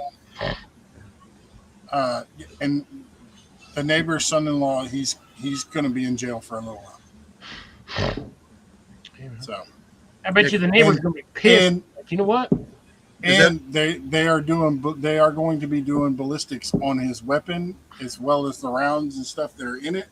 And they're testing it to ammunition that has been taken out of other people's homes, livestock, and Ooh, so he could technically be charged with felony assault. You have a lot of stuff. That's going to suck some dick for his family. And how old is he? Like late 20s, early 30s. Oh, jeez, he should have been smarter than that at that age. Oh, he's boned. If they find any of that ballistic evidence anywhere, that kid is boned. Yes. All he would have had to have done is just called you and be like, "Hey, can I come and shoot at the?" Yeah, nope. That kid. It's simple, dude. And I've told him that numerous times. Last year, I caught him coming into the driveway at his house or his father-in-law's house. And I was like, hey, man, if you want to shoot your gun, the gun range is right there. I showed him where it was at. I just said, just do it downrange. But do not go over the berm. Sometimes. And even if he got a little bit over the berm, directly behind it is nothing but trees for at least 2 football fields. You're gonna hit he's gonna hit something solid at some point. Unless by some miracle his round managed to squeak by 200 yards worth of forest and not hit a single thing. Not gonna happen. Yeah, like I said, Deb looks like she had to take off too real quick. No, he said he's gonna go bye-bye. Yeah. Oh, I didn't read that. Okay, I guess so. I didn't read it. Quite. Jason needs some glasses. No, I'm actually looking for. I put my glasses down somewhere and I have no clue where they're at. Matt, if you had your glasses, you'd find where your glasses were. See, you have No, those. I put them down before I took off on the side by side. So you don't know where they are. General area. $1. I bet you $1 they're on the damn side by side. No, I took them off in the house. I think they're up front at the in-laws. Because, like I said, when I heard it, I took off. And I knew right about where he was at. Well, you also got trail cams out there too, don't you? That you get the Yes. notifications from. I have some. I didn't get no notifications because he came in on foot and he told the officer right where he hopped the fence. And I'm like, dang it, I knew I should have freaking put one there. First off, in that Right. instance, wouldn't you have lied about where you hopped off? Like, are you that dumb to be like, yeah, this is exactly where I hopped the fence and this is where I was shooting? Like, bro, that's incriminating evidence right there on its own. It wouldn't matter because there's like literally nowhere else along the fence line unless he has a key to the gate. There's nowhere else on the fence line where he could have hopped it. Because the only other spot, there's an H post at roughly about 100 yards back of my property, middle of the property, but it has what we call Mexican rose bushes, which have thorns like this. Yeah, those damn things are And nasty. it's growed up. It's growed up underneath on both sides. So I mean, Yeah, you might as well have a damn Briar. bramble sitting over there in that corner. It's Briar. Yeah, that's what I'm saying. And Bramble, briar, whatever. it don't play. It does not discriminate. It does not care. It does not want you touching it. I agree with you on that one, Grace. Yeah, that no was a touchy, stupid touchy. idea. I'm gonna go water a bush, gentlemen. Again. But on top of that, though, he would have had to have gone back into the back with his father-in-law's bull. It doesn't like anyone. I was like, in the direction he was going, if he would have hopped the fence there, I almost wish I would have let him. Because, I mean, at the point, I already had the proof, the evidence Yeah. in the videos. So, It's not like you just like the person. What he did was just totally wrong. yeah, I dislike the kid anyway. I don't like his father-in-law either. Oh. His father-in-law is the one that killed my dog, poisoned him. I can't prove it, but he's the only person around that would have had any kind of issue with him. Yeah, just remember those words. I don't dislike the person. What he did was just wrong. Yep. That's all you have to say. I think I'm gonna have to go change my shirt. I got to go take my future son-in-law home. That's what the call was. Mm. So, and of course, I would say Texans, but no, she's had a couple of drinks. Had a couple of drinks. Yeah. This is my third Jaeger bomb. A couple of drinks.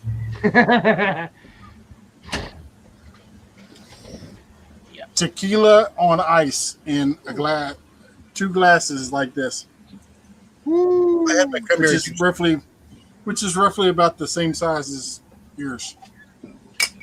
Matt, that's a 2-ounce shot glass, which is not standard shot glasses. Standard shot glass is 1.5. That's you got shooters. Yeah, I know those ones. 2 ounces. Well, actually, I got a few more. It's 2.5 ounces because I had a collect little shot bit glasses, so I probably have about Mine has a close to line, 100. by the way. yeah, yours has Got a lines couple for like a that. single and a double. What's Wait. the deal? Why do you have Jason? Is that for a half shot and a shot and a half? No, that's just a decoration mark. Ah, okay. But you notice it's a Bushmills. They haven't made The these in a long bars, time. the bars use the top line as a guideline to when to stop. Well, yeah, because that's the standard shot is 1.5 ounces. But Or that's where they fill the water with and make your ice. this is what I use. Oh, a nice Jack Daniel's shot glass. So I have, so you guys don't normally see that, but right about there, I have a double shot of, well, it's a double shot glass, but it's from I love Dave and Buster's. Bushmills goes great with Pepsi. anyways, all right, fellas, I'm gonna hop off of here. If you're still up whenever I get back, I'll come back up. But It might be just him because Matt, better question is how long do you planning on being away for? it takes about 20 minutes to get to his house and back. Damn. He lives in town. Okay. I might be still alive. I might not. Depends. Like I said, if not, well, then we'll catch y'all on the next one. Yes, sir. I get home. You never know. I may go live. Hold on. Before you leave, Matt, I got 3 buckets today. So I will be doing the transplanting of the tomato plants. So I will have 4 tomato plant buckets going by next week. I got a question for you Okay. before I leave. What plant do you plant right now to start getting prepared for winter? For what? Ooh, for winter. that's a tough one. I don't normally Fall plant crops. for winter Fall crops. just because I have a lot of plants that I do overwinter in my greenhouse. Yeah. So normally I would have hot peppers, bell peppers, normally have onions. If I'm bored, I'll do carrots for the winter. I've been trying for what am I on, Jason? Year 3 of trying to do winter corn. Yeah. Sometimes I get bored. I'll do beans in my greenhouse and whatnot. It really just depends. Y'all rack your brains, and I'll rack my brain and see what I can come up with. But I'm thinking about a fall challenge, bucket challenge. I've got a greenhouse. Oh, peas. Peas Okay. is definitely a good one. You want to plant Radishes. those in like Peas, August. radishes. Peas, radishes. Beets. Daikons will actually work really good. I've had those grow the entire winter, and I've had some huge ones come out. Well, and that's what I'm bringing it up now, and I'll bring it up a few times during my live streams and other people's live streams, so that the word gets out, and they can't say that nobody can say, "Well, I didn't know." Well, we've talked about it. We started talking about it tonight. Bring it up on mine. Bring it up on Jason's. Yep, bring it up on yours. Everywhere you can bring it. Well, I'm all And for a winter I'm challenge. thinking, and I'm just thinking, something fun, help each other grow, have fun with it. And even if you don't have a channel and you want to participate, you can put up little videos on your stuff, and no big deal, and other people can learn. Hey, I can do this too, I will tell Just you, have fun with it. y'all are not gonna beat me on onions. I got those damn things growing for years in the same pot, and I get a Which kind of shitload onions? them. Bunching onions. It depends on the name of onion. No, I have so the ones I grow are the bunching onions, which are good for like breakfasts and stuff. I have some A&M, what are they, 360s that are like this freaking big right now. Wow, dang them. So I've had like the yellow seed onions, but I never get them bigger than. I've bought those two and never had luck with them. And I was up at College Station with my brother. He was doing his daughter was graduating like pre-K or something, and I was up there and then I just happened to see these, and I was talking to the guy, and the guy's like, $5, you can take them all. Night, Deb. So I gave the guy $5, and I brought them home, and I stored them in the freezer, like he told me to do. And then when it came time to plant, I planted them. I took them straight out of the freezer and planted them. So, Right. Anyways, all right, y'all have fun. Right I'll there, be Blake. back. Have a good one, Matt. I'll catch you in a bit if you pop on before I end. If not, I'll see you next week. All right. Peace out, brother. I'm gonna try to go live tomorrow. I will be stuck at work because of the fucking soccer game. I don't get off until after 6. Yep. Catch you later, Matt. Be well, be safe. Bye-bye. Bye-bye. What's going on, Blake? Long time no see, brother. How you been? How's your 4th going? He's alive.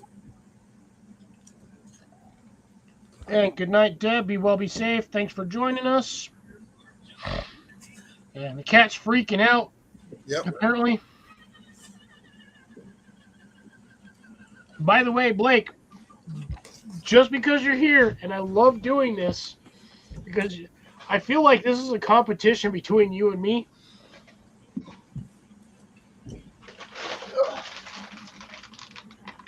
I still have 4 goddamn bags, sucker!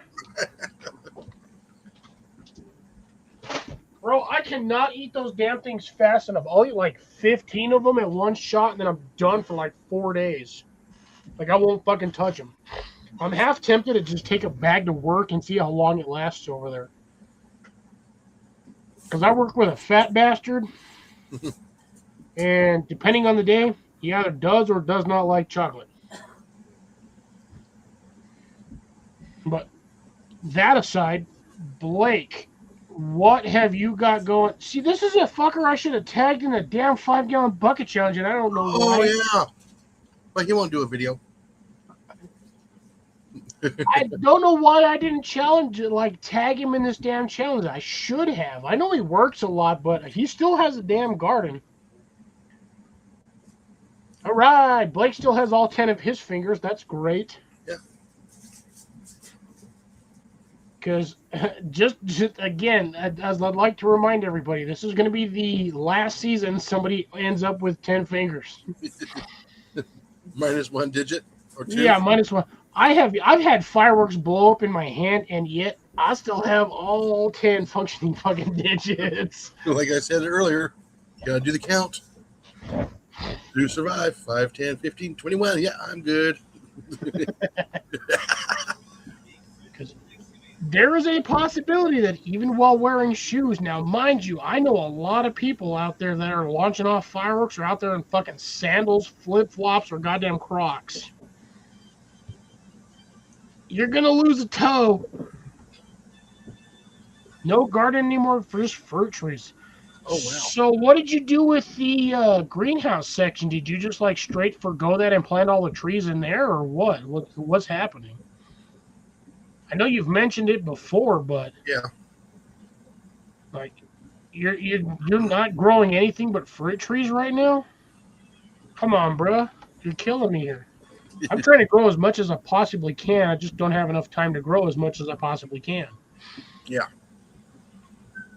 I would say I have maybe 40% of my usable grow space is being used.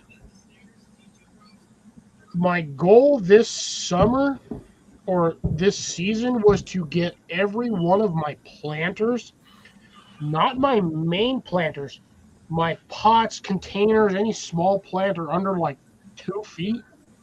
My goal this season was to get every one of those filled with dirt and have something in it. I still have like 40 goddamn planters. It's I think about doing ridiculous. something different. Say what? I had an idea today. Ooh, did it hurt? No. I was looking at my hanging basket that has the strawberry in it. The strawberry plant. What if I get several of those and I scorch a 4x4 post, put it in concrete, a little concrete bucket, and then put it in one of my planters, one of my buckets, put plants underneath that, run up a drip irrigation tube, and have it water the 2 top baskets, the baskets below that, the baskets below that, and then below that would be watering the planter. So on all 4 sides. Okay, so you would have to run a minimum of probably 10 minutes of watering. Oh, yeah. on the top one just to get enough to make it to the bottom. Oh yeah. But it's also going to depend on the size of the hanging basket you're using. Yeah. Well, I just might put spaghetti to all of them. Put them on plant hangers. And you can do several different types of plants in those pots. I would do it every other tier. I think if you did the top one with a watering line, Yeah. third section with a watering line, by the time you got to the bottom, there'd be enough water for the bottom planter. Yeah. So something a little bit different. Because I got those fire rings that I can that I need to move this upcoming year. Yeah. And I'm going, well, that's an idea how to go vertical with it as well. Yeah, see, if you got limited space, the only way you can go is vertical. You can't spread out diagonally or horizontally because you just don't have the room. And we all know that one strawberry plant is not enough strawberries. Oh, see, that's the funny part with that. If you're working on that scenario, you could do the whole top ring with strawberry plants. Mm-hmm. Let those run for the season. By the time then, either by that same year or by next season, you're going to have the second ring full of strawberry plants because them damn things like to hang, and they'll send those runners down anywhere between 8 to 10 inches to set new roots. Yeah, but if I make it like 6 feet high, I put 4 hangers, put on 6 hangers. No, we 12 hangers. One at the 6 foot, one at the 4 foot, one at the 2 foot. And then whatever planter Then you have at the then you bottom. got the planting ring underneath that.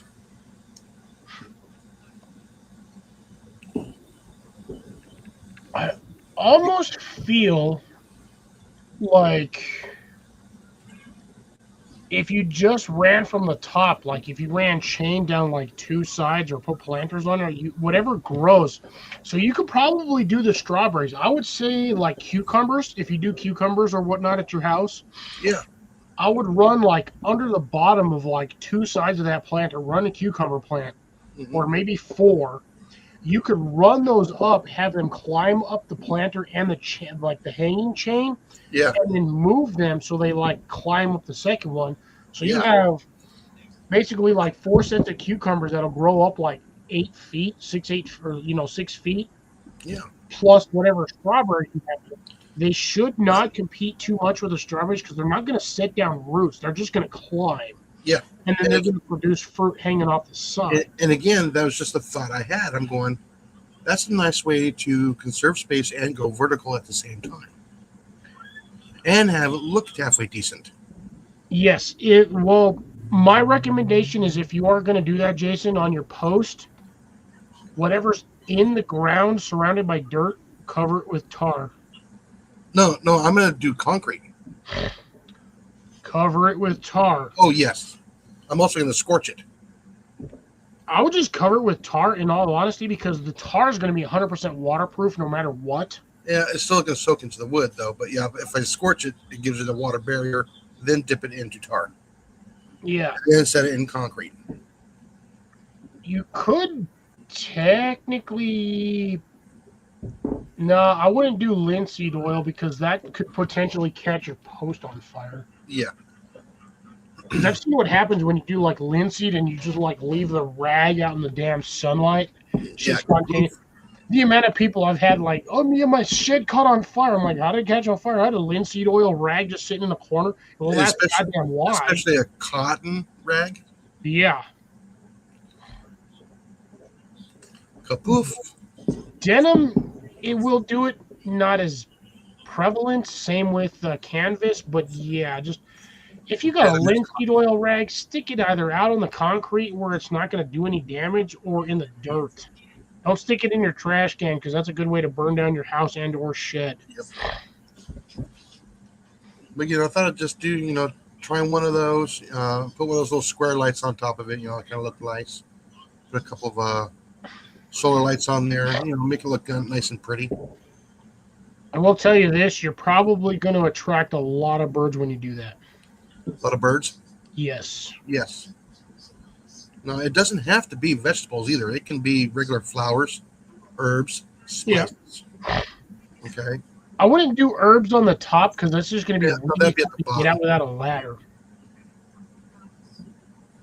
Yeah, but if the post is like 6 feet 3 inches tall, you come down 3 inches, you put your first one at 6 feet, it's going to hang right at my chin.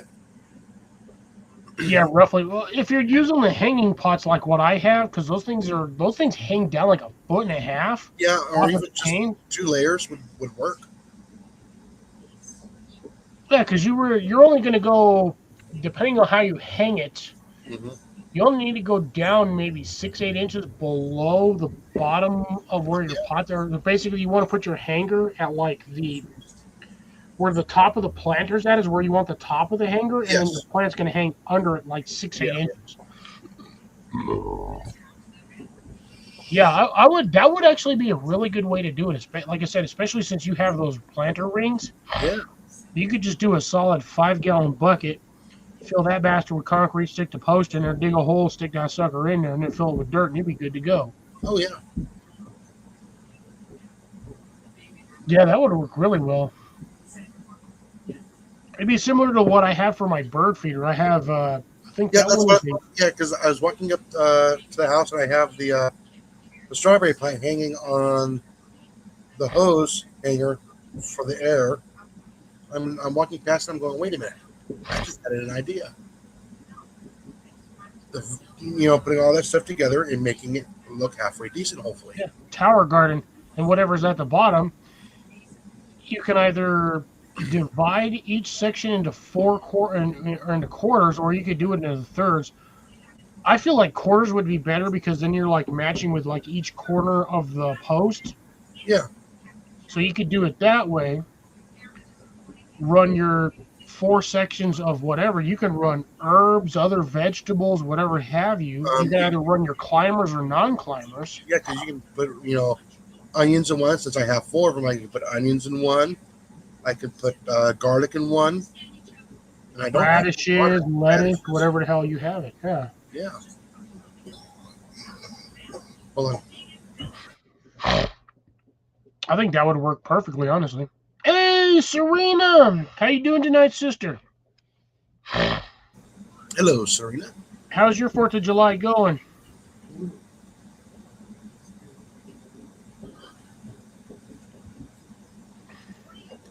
Yeah, let me get some math done and I can check that out. I could almost do the same effect depending on how large those stay green plants. I still have not. I have 4 or 3 or 4 of them damn stay green planters. I have not put them together yet. Yeah. Because I have thought about it. I think I need like 2 more. What I might do, strong might. Don't know if I'm actually going to do it or not. I might just make a giant semi-square kind of style planter, set the chicken coop on top of the sumbitch, and then use the entire outer framework as a grow space. Yeah. Mind you, I don't know if that's going to work because I do have to allow, if I do want to get my chickens, I have to allow them to get in and out of the chicken coop. I might only be able to do like a C style or kind of like a G without the little kick out leg or whatever to do that. I don't know, but right now those damn planters are back to like $70 a piece, so I ain't gonna do shit with those at the moment. I really should have bought 2 more when they were like $40 a piece. Yeah, but that was the thought I had today, and I just now remembered that. No, that honestly, I agree. That's a good thought, Jason. To be honest, that's a damn good thought. Yeah. At the bottom. Yep. At the bottom, Serena. Always at the bottom. But then again, I work in a pizza restaurant, and Jesus Christ, the amount of people that have signed the receipt in the middle. Like, are you freaking stupid? Like, when was the last time you ever signed a document in the middle of it? You sign on the X, not on the freaking dotted line 2 inches above it. Yeah, anything above that is going to be an initial. People are just, I swear, people. I'm not even going to get into that. Otherwise, I'm just going to have a bad night. Beet farmer. I'm beet. I have an overabundance of beets. Any suggestions for use of distribution of them? Carrot farmer. Beats me. Nice. I have not.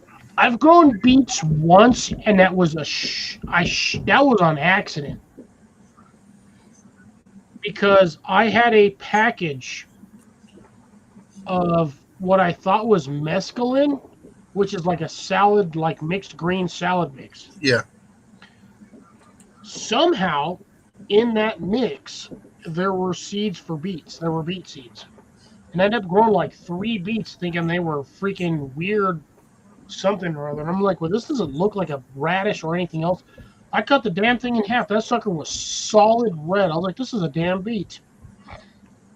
And you get enough of them, you juice them, then you reduce it down, you get some pretty sweet stuff.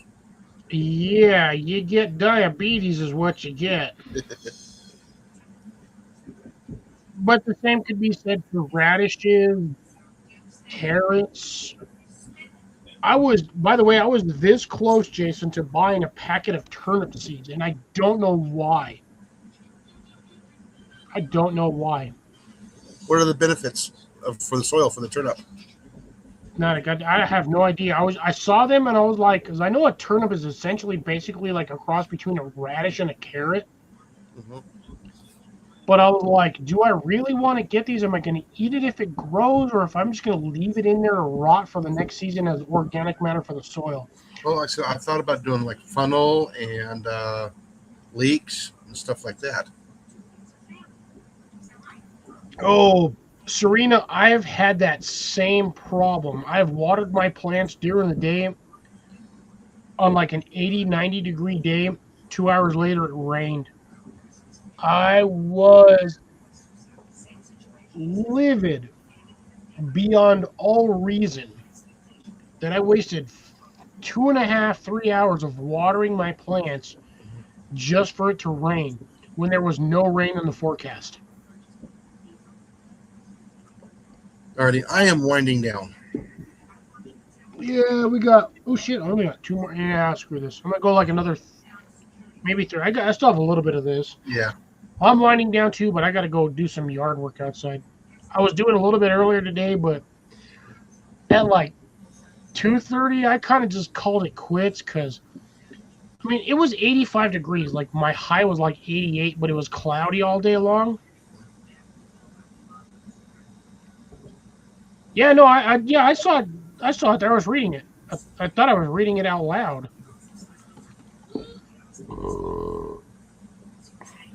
But I definitely 100% saw it.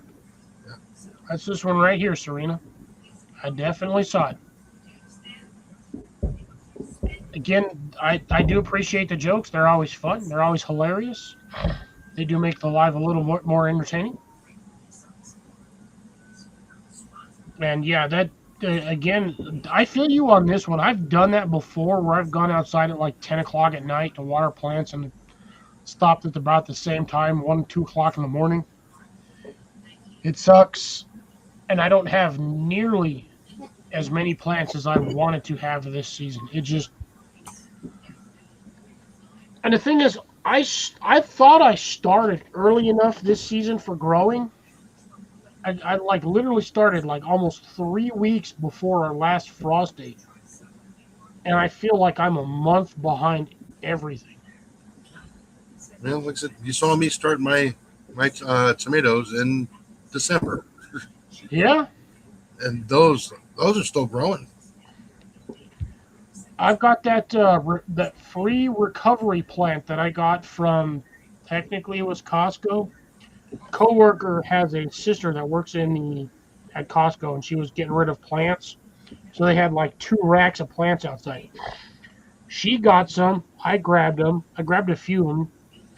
The oregano is actually doing absolutely fantastic right now in the pot. Mhm. So I got the oregano and I think it was the beefsteak tomato. The beefsteak tomato, I damn near had to kill that plant. I also had to soak it in water for nearly 24 hours before that plant came back to life. Oh wow. I had like 4 of those at work. Filled up one of my wash sinks at work. Yeah.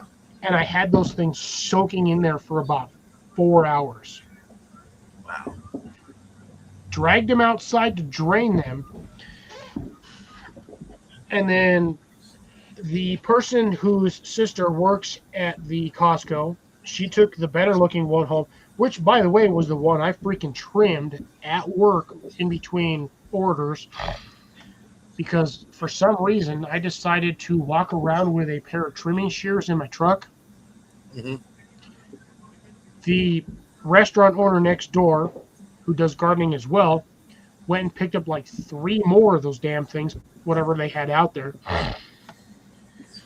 We trimmed all of that stuff, planted it, took it home. I still have those tomato plants in the same planter with the like generic tomato cage it came with. Yeah. They're beefsteak tomatoes. It took almost 2 weeks before that thing even started to show signs of new growth. Yeah, that was hammered pretty heavily hammered.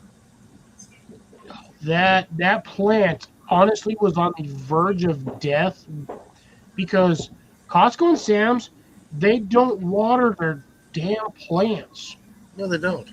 They throw them out there. They expect you to buy them within like a 2-week window, and whatever's not purchased They throw away. gets chucked outside or thrown away as a loss. Put them on clearance for like $5. So this sucks. I'm gonna be right back. Oh, hurry up because I need to get going. Yeah, I know.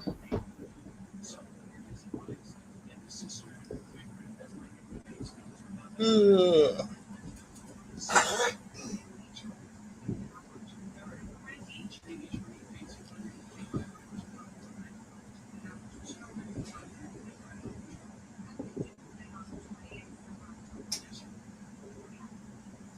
Oh, I like some more.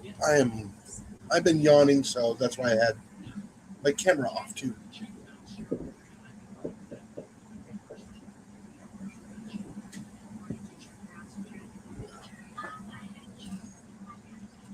Got the breakfast tomorrow and the lunch. Ate so many sausages and Zumos. Have food for 2 days. Don't die on me, Jason. Oh, I did 2 packages of those the Sam's Club sausages, and then 1 pack of Zumos. Mango tasting last night, if you're interested. Ooh. Yeah. Do you, Serena? Do you have the link for that one? I will actually go check that out check that one out. I've South never Florida done sounds mangoes. South Florida sounds familiar. No, I think I'm subscribed to them, but I'm not 100% sure. I've watched a lot of their stuff before because I know they do a lot of. If I'm not mistaken, they do a lot of citrus as well on their side because they're in a tropical location. And speaking of citrus, I still have 3 citrus plants that I have to get into pots. I have the pots for them. I just don't have the soil currently ready for them to be planted into. Yeah.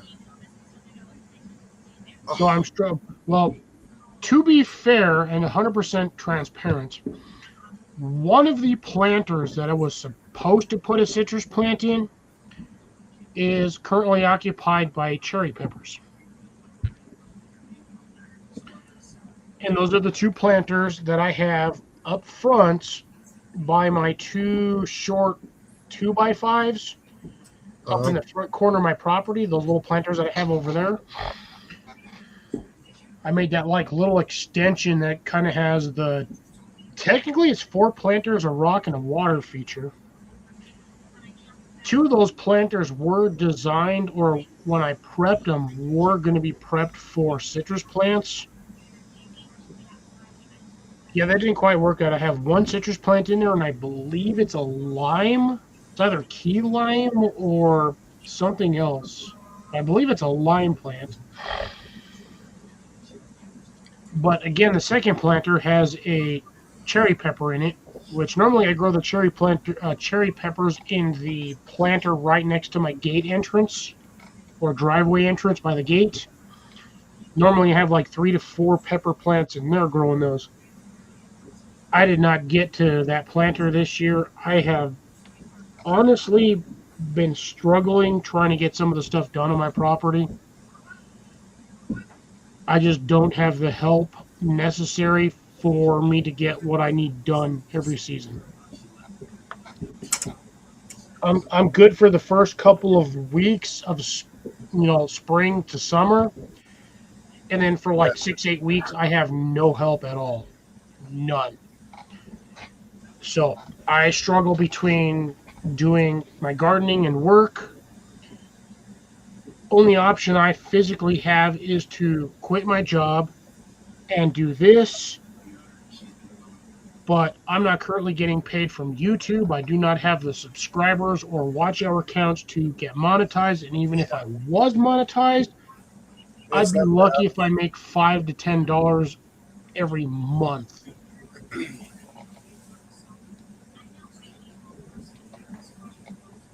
And there are a couple of people on my street that do gardening as well, just not on the extent that I do it on. What really got me one day was I was out front talking to my neighbor across the street, and the trash person, I don't know who it was. It was just a lady at the time collecting all the trash, drives by, literally stops in the middle of the road, and it was like, I admire your garden. You're doing a really great job, and then just drove off. I was like, what the hell? Completely threw me off. I was not expecting that. Now, because the only other person that's, like talked to me while I'm out there doing, gardening work is my mailman. And I see that guy all the time when I'm out there. Same guy. See him every Wednesday. See him every Thursday. Same guy that I normally have. Usually the only time I don't see him is if he's either on vacation or has had the day off or something. And then I see a different dude. But he's always talks to me when I'm out there. If I'm in, like, next to the mailbox, me and him will have a small conversation within, minute to maybe 2 minutes, or while he's just dropping off the mail. And then the one neighbor up the street, which I now officially know where she lives. It's like literally like 5 houses away. And I only remember because I remember the vehicle she rolled up to my house in. I remember the vehicle, but now I know exactly where she lives. She even told me she was like just right up the street, not too far. Big ass mulberry tree. This tree covers the entire front yard of her house. Ooh. This mulberry tree probably 25, 30 feet wide and maybe 40 feet high. Dead center in the middle of a yard, covers from freaking fence end to like fence side to fence side. Massive ass tree. She has 2 of them. She said she's got one in the backyard that she was planning on cutting down that season, or last year. So, don't know if she did it or not, but it is what it is. Haven't seen her since, which is kind of funny. But, yeah. Got a couple of people here that do gardening. My neighbor technically does, but depends on whether or not they're going on vacation or not. So, this year they didn't because they were planning on going on vacation. Then my neighbor's husband got sick. So they had to cancel their vacation. Oh. Which sucked for me because that would have been like an extra $150 in my pocket. Oh, to water everything? No, not even water everything. So basically, the last time they went on vacation, they asked me if I could keep an eye on the property. And I was like, yeah, sure, not a problem. I was like, I'll do it. He was like, yeah, I'll pay you this amount every day. And I was like, I'd be good with like $50 for the whole week. It's like $10 a day for whatever. So it would have been like $70. I was fine with that. Ended up paying me like $150 for like a whole week. And all I would do is I would get off of work. I'd come over there, come home. I'd go across the street, walk the property border, make sure everything was good. I would check the well house because, again, they were on a dairy farm. They have a well pump on there, which is grandfathered in.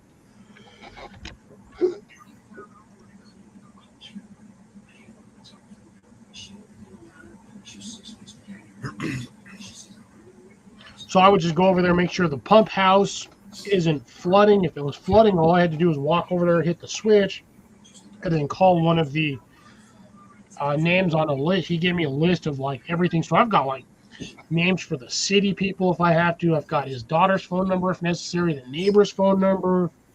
I've got like probably 12.5 people, like this, like I said, the city and all that. And yeah, just walking around his property for like 10 minutes, made $150 Not bad. for like a whole week. So was going to happen again this season, but like I said, he ended up getting sick, so they canceled their trip. So, kind of sucks, but at the same time, it's kind of nice that they actually trust the neighbor to do with it instead of the people that actually live on the property, which is kind of sad. But again, I've known these people for shit like 40 plus years. Yeah. Like they've owned that property. When I was a kid, I used to go over there and we used to pick corn during the summertime. Like everybody around here, we would just go across the street. We'd go pick corn, come back 4, 5, 6 corn cobs, whatever, for the season. Even the neighbor directly across the street, like that's all farmland over there. Yeah, I know. I know you want that property down the street. Oh, I want the I want the corner property. Found out. Yeah. The city's supposed to be putting some sort of building on top of it, which sucks because they've had that property for like 6 years now and they still haven't done shit with it. But I also found out that they sold the water rights for that property. Oh. I hate when they do that because they'll sell it to some random ass dude for a shit ton of money that's not even in the state.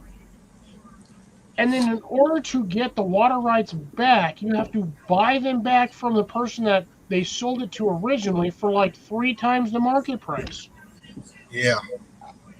So like even if I bought that property, I would have no water rights on that land no matter what I did. Which means if I were to get the water rights back, I'd probably have to spend $1.5 to $2 million just to get the water rights back. I'd own the land, but I'd have no water rights. Yeah, you would have to. That the guy that owns the water rights, if he wanted to, he could drill on my land to get the water. Yeah, you And would there have ain't to shit I can do about it. city water. Can't even do that. Because technically running city water, that guy would own the rights to the water on that land. I couldn't even collect rainwater if I wanted to without getting either a huge ass hefty fine or jail time. Because apparently, according to a lot of legal jargon, you do not own the rights to the water that falls onto your property. In most states, regions, cities, or counties, you do not own the water rights to the water that falls on your property. Which, in my opinion, is bullshit. It is. How do you own the sky? You cannot own the sky. The only ones that own the sky are the FAA. And technically, they don't own the sky. They own the privilege and rights to fly in it. Yep. But you can't physically own the sky.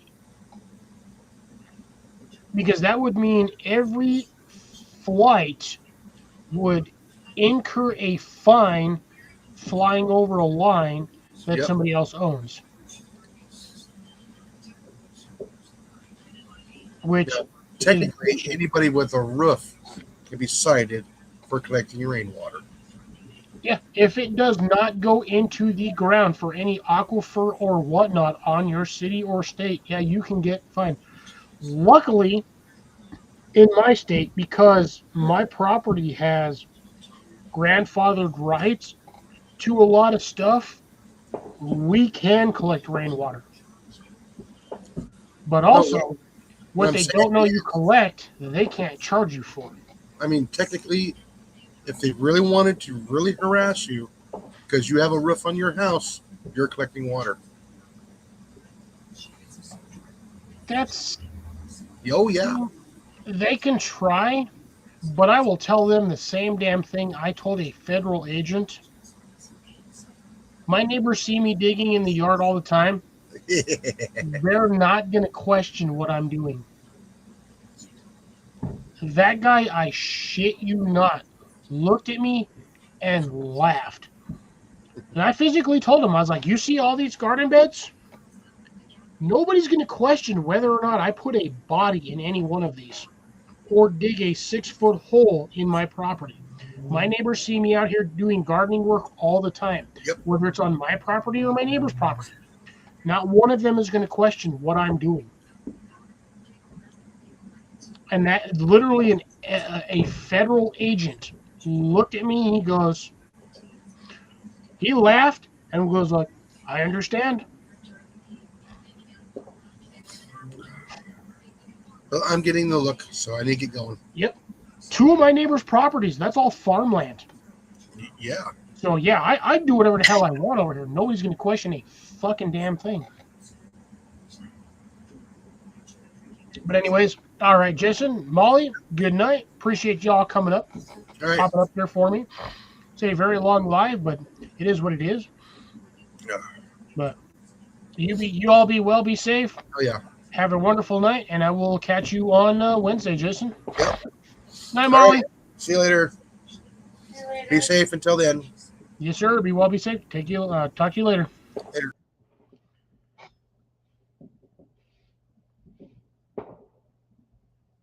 In some states, Grace, it actually is illegal to collect rainwater, which is bullshit. There was a guy who actually got arrested for collecting rainwater on his property, even though he specifically stated that the rainwater was there to water his own property and to help fight fires because he was in a fire-prone area.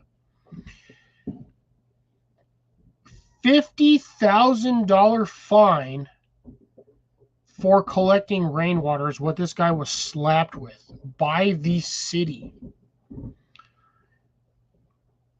Even though the rainwater was collected to water his own property and as an emergency fire measure, because people are assholes and the government wants to make it damn near illegal to do anything on your property, even though you own your property, yet you don't own your property, which is horseshit.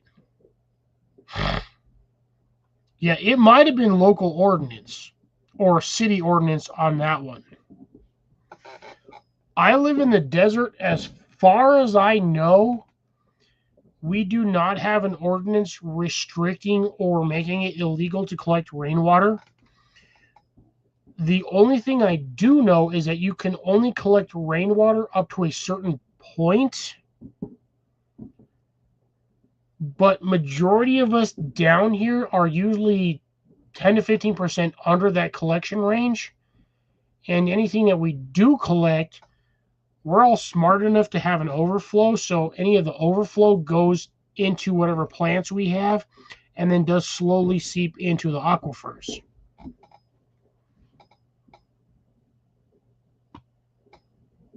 Ah, nice. I actually like that one, Serena. That's a good one. That is a good one. But yeah, I have, to be fair, I can collect about, I think I'm at about 11 or 1,200 gallons is what I can physically collect on the property when it rains really good. But that water is used, or sorry, reclaimed to water all the plants on my property. I could go more, but there's really not really much of a need. I'd have to have super heavy, massive rainfall in order to collect more than that. Now, I know, I'm not going to say who, but I know somebody who has about 1,000-gallon rainwater tank that waters most of his property. The only thing I will state is that he's in California. That is it. If you happen to know said channel, do not put it in the chat.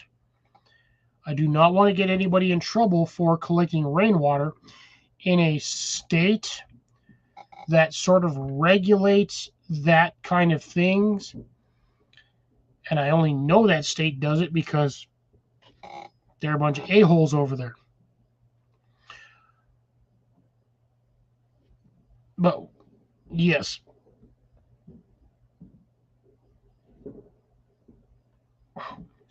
The Colorado... The problem with the Colorado River is that it does not go as far as people think it is. Now, the Platte River is what feeds into that, which comes, technically, it actually does make it all the way down here and to Texas. That river turns into the Rio Grande, which turns into whatever the hell it is in Texas. But essentially, yeah, those rivers all technically turn into one river. Colorado doesn't normally do a lot of water collection because they actually get a lot of rainwater, even snowmelt during the wintertime, which translates over to the summertime, which usually isn't too bad for them.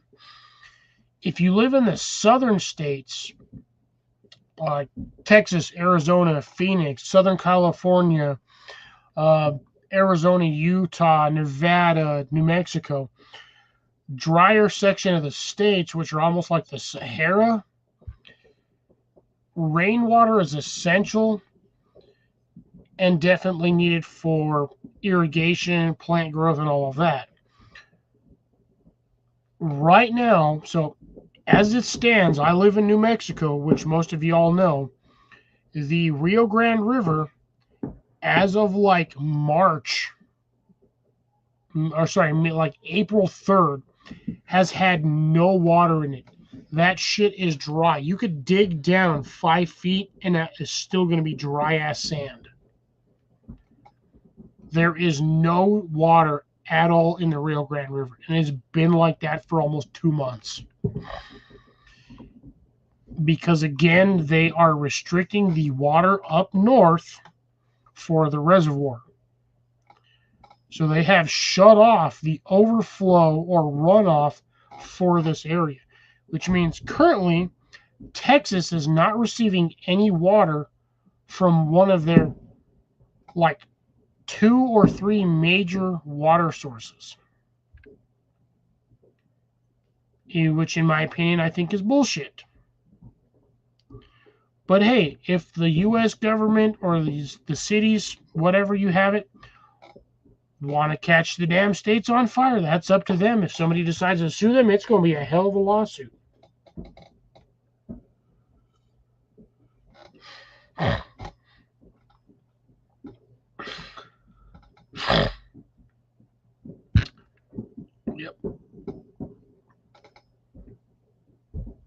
Yep. I would, Serena, going forward, I would personally recommend not throwing people under the bus for instances, because we do not want to get them in trouble. And again, normally Colorado doesn't usually do rain collection because we, as somebody who used to live in Denver, we used to get a lot of rainfall. A ton of it. middle of summer, middle of goddamn July, it would rain. Usually get a fairly decent heavy winter, which would result in a lot of, snow melt, blah, blah, blah. But again, I would suggest not throwing names out for certain regions if water collection is kind of forbidden for the city or state. Well, I just don't want anybody getting in trouble for this. Is all I'm saying. That is all I'm saying. I just don't want anybody getting in trouble for rain collection, which I could probably give myself the same advice not to broadcast the fact that, I have rain collection here on my property. I can't do anything with the rainwater if I did, because where the house is at, everything is bricked off our patio. There's nowhere for the water to rain or run off to. I have one tree outside the window right here, which is a pine tree that about, I think, 23 to 25 feet high. After that, I have garden space out on the east side of the property, which runs off into that.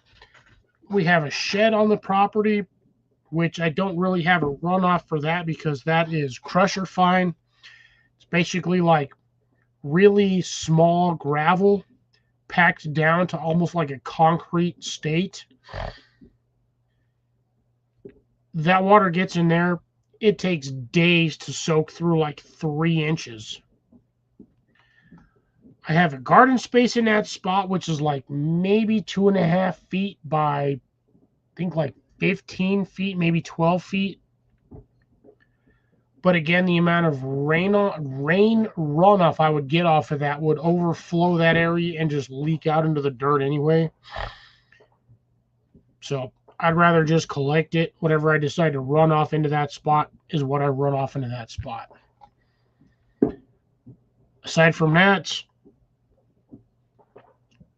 where I have my water collection, they cannot see it from the street. I have 2 greenhouses and a tree in front of where I have my water collection. Unless they do an aerial view, they ain't going to see shit in my property. Yeah, no, clay soil sucks for water. That essentially just runs right off. It's like waterproof. You might as well have a plastic sheet 3 inches below your surface across the entire property. Clay is the worst material to absorb water. It'll absorb it, but it's like pond slime. It's slick. It's wet, it's slick, but it doesn't really do much.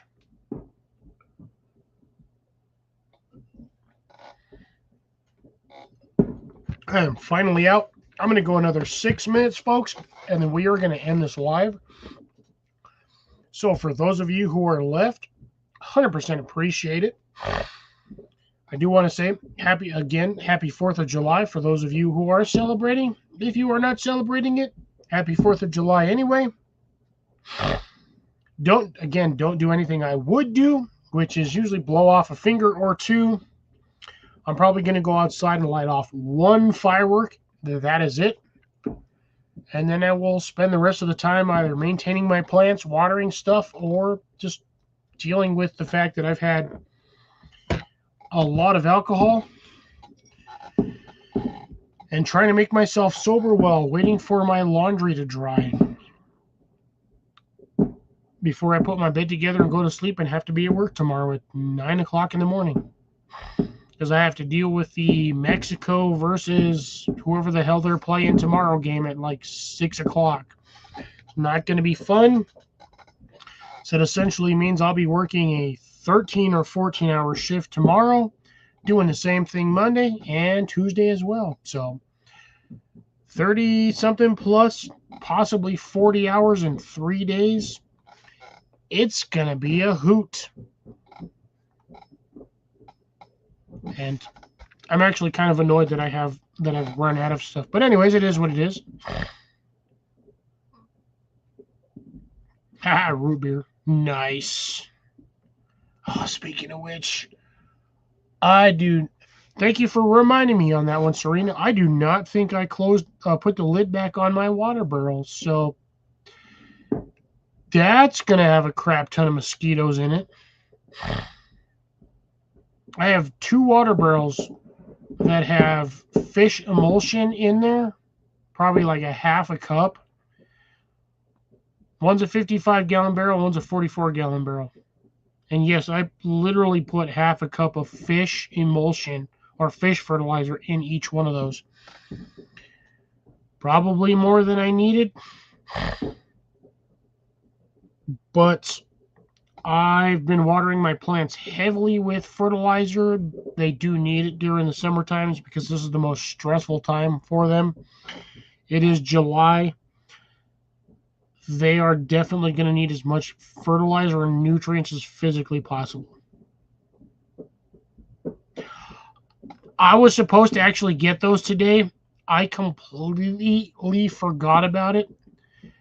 And what really pisses me off is I was at Home Depot today because I wanted to get the fish dunks or the mosquito dunks. I was going to get like 2 packs of those, which is like 12 mosquito dunks. I ended up getting 2 bags of the worm castings, the 6-pound bags or 5-pound bags, whatever, and then 3 buckets because I am part of the 5-gallon, the hashtag 5-gallon bucket challenge for this season, issued by Big Matt Outdoors, Outdoors with Big Matt. I needed the buckets so I can transplant some of my tomato plants into those buckets in order to count them for the challenge. I have about 7 or 8 plants. I'm going to leave 1 plant specifically in each bucket. I have one that's more or less dead center. And then I'm going to transplant 3 more of the strongest ones in that bucket to the 3 planters or buckets that I have currently. And I'm going to be growing 4 tomato plants for the season to see what I can get off of them. I will be planting each one of those a little deeper than what the root system asks for, just because I know how tomatoes grow. Aside from that update will be coming out on Thursday. I will either film the entire process or film the aftermath. If I film the entire process, it's going to take me 2 to 3 weeks to do all of this, which I don't think you guys have the time or patience to watch, but that might have to be done. Either that or I'm just going to film 1 bucket being transplanted and then do just a quick short for the addendum. Chef, brother, good to see you. Better late than never. Hope you're having a wonderful 4th of July. Hope everybody is safe. Hope you are doing well. I was planning on ending this here shortly. I've already gone like 4 hours on this live stream. To be honest, I am buzzed as hell. I've had quite a bit to drink tonight. Thankfully, because things have changed. My weekend was shit, then it turned to not shit. So, appreciate the quick pop in. We're just getting ready to end this, so I do appreciate it. You do as well. You and the family be well, be safe. Happy 4th of July. Remember, if you're lighting off fireworks, have water ready. Don't blow off any fingers. I do not want to hear about any of my followers through the coming weeks or the next week or so ending their night with less than 10 digits. So please, for my sake, keep all your digits intact. I would like to know that everybody that I know, follow, have seen, met, whatever, have all 20 digits at the end of the week. Mind you, the end of the week is Monday technically, but still, Everybody keep your digits intact. So on that note, be well, be safe, everybody. Please take care. Act accordingly. Have water ready just in case. Aside from that, this is going to be Fox It Outdoors signing off. Be well, be safe. I will catch you guys on Wednesday for Pest Hunter Outdoors. On Wednesday at like 7 o'clock. Be well. Take care, folks. This is going to be Fox It Outdoors signing off. My brain is just done for the night. I'm done. I still got like 2 hours worth of yard work I got to do outside. But anyways, catch you all on the next one. Appreciate you all stopping by. And have a wonderful week. Peace.